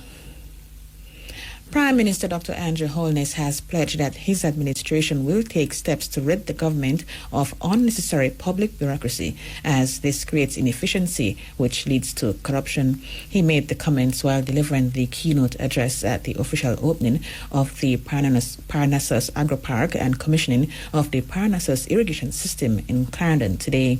Dr. Holness noted that oftentimes projects and programs take too long, including the Parnassus project, which was 2 years behind schedule. The long time was due mainly to unnecessary public bureaucracy. Jamaica must address its public bureaucracy. We have gotten caught into this culture of analysis paralysis. Yes, and there are those who will seek to say that you are corrupt that you are trying to circumvent procedures. But what they are really wanting to do is to hide behind a wall of circuitous regulation that leads to nowhere. And in my mind, that is the corruption.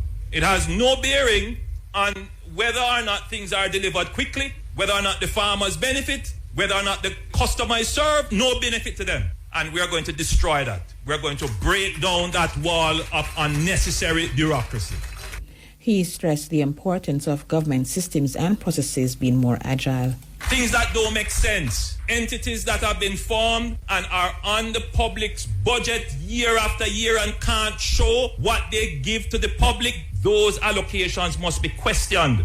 There are many government entities that claim your taxes. They live only to serve themselves. When you ask them, why I have to fill out this form? Why I have to do that? Why this? They can't tell you. They just say, well, it's the law.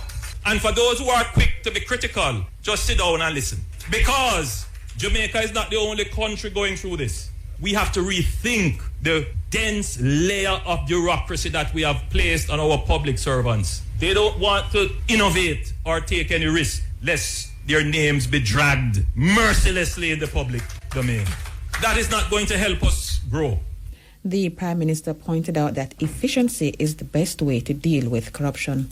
There are those who believe that they can deal with corruption by shaming people, destroying people's reputation.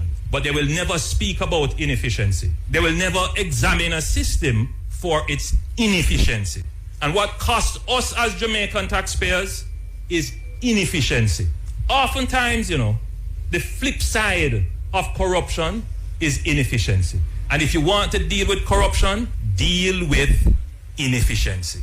Treat with the systems that move slowly. Treat with the systems that have circuitous regulations. Because in systems that are efficient, there is no room for corruption. Because efficient systems, by definition, are transparent systems.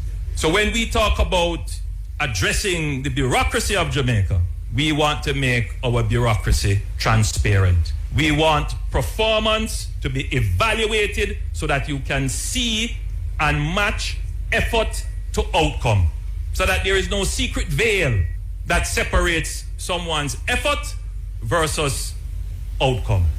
Prime Minister Andrew Holness. The Clarendon Police have set a target of fewer than 70 murders for 2025. This was revealed by Commanding Officer for the Clarendon Police Division, Senior Superintendent Shane McCullough, to Prime Minister Andrew Holness, who visited the parish today.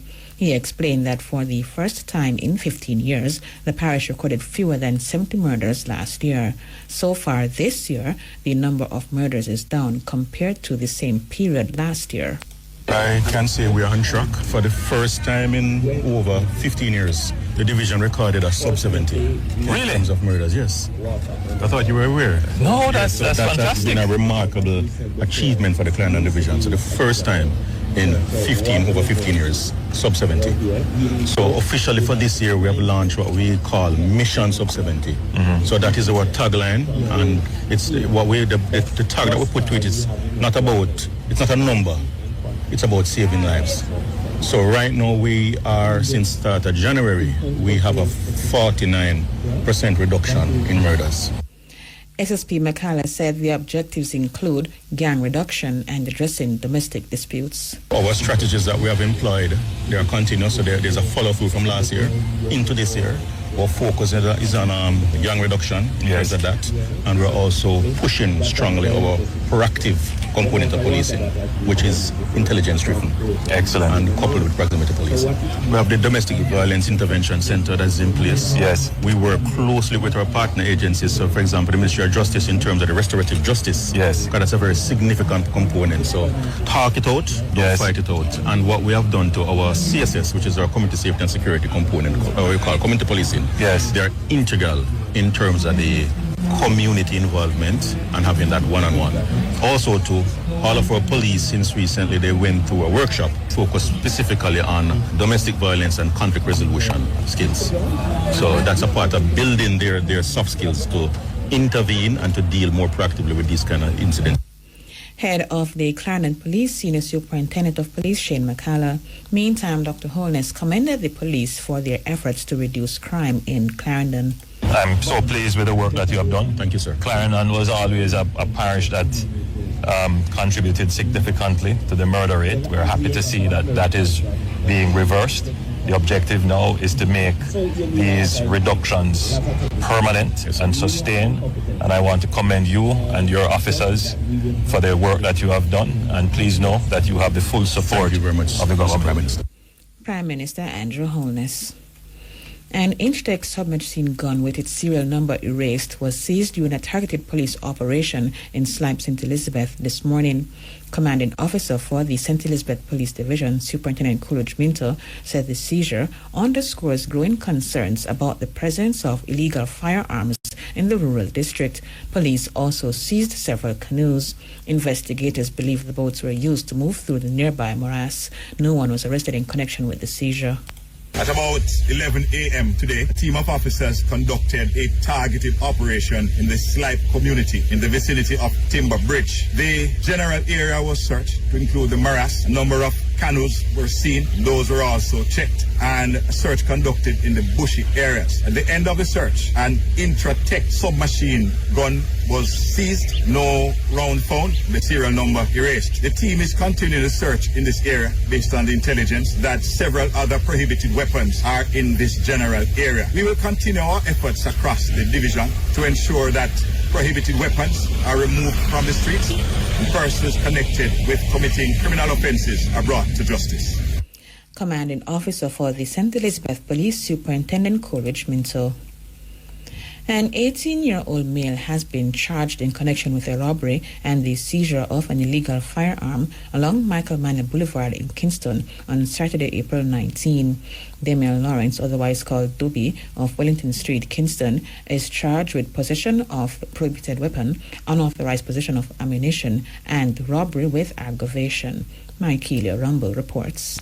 Reports from the Elliston Road Police are that around 5:37 p.m., a bearer delivered several pieces of clothing to Lawrence and requested payment. Instead, Lawrence reportedly took an object resembling a knife from a backpack, pointed it at the bearer and issued threats. The bearer rode away and alerted police officers who were on patrol nearby. Acting on the report, officers launched a search for the suspect. Lawrence was later identified, accosted, and searched. The stolen clothing was found in a plastic bag, while a Ruger 9mm pistol with a magazine containing 50 9mm rounds was found in his backpack. The firearm was seized and Lawrence was taken into custody. He was charged yesterday following a question and answer session in the presence of his attorney. His court date is being finalized.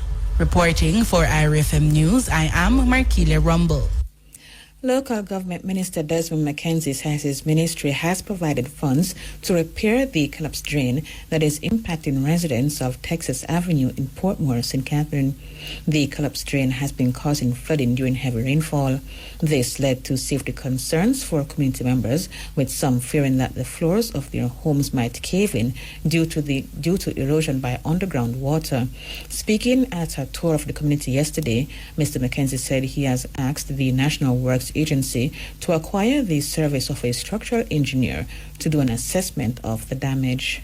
Once the procurement exercise has been concluded, then we'll be working closely with the National Works Agency, the Municipal Corporation and the industry to ensure that the project is done and done properly. One of the things that I've asked the NWA and the ministry to do is to get the services of a structural engineer to give us a proper assessment as to if any damage has been done to the existing residents. Because once we go in and do the work, then we want to be in a position that we are sure that there is nothing else that is going to be posing a challenge as it relates to the residents here.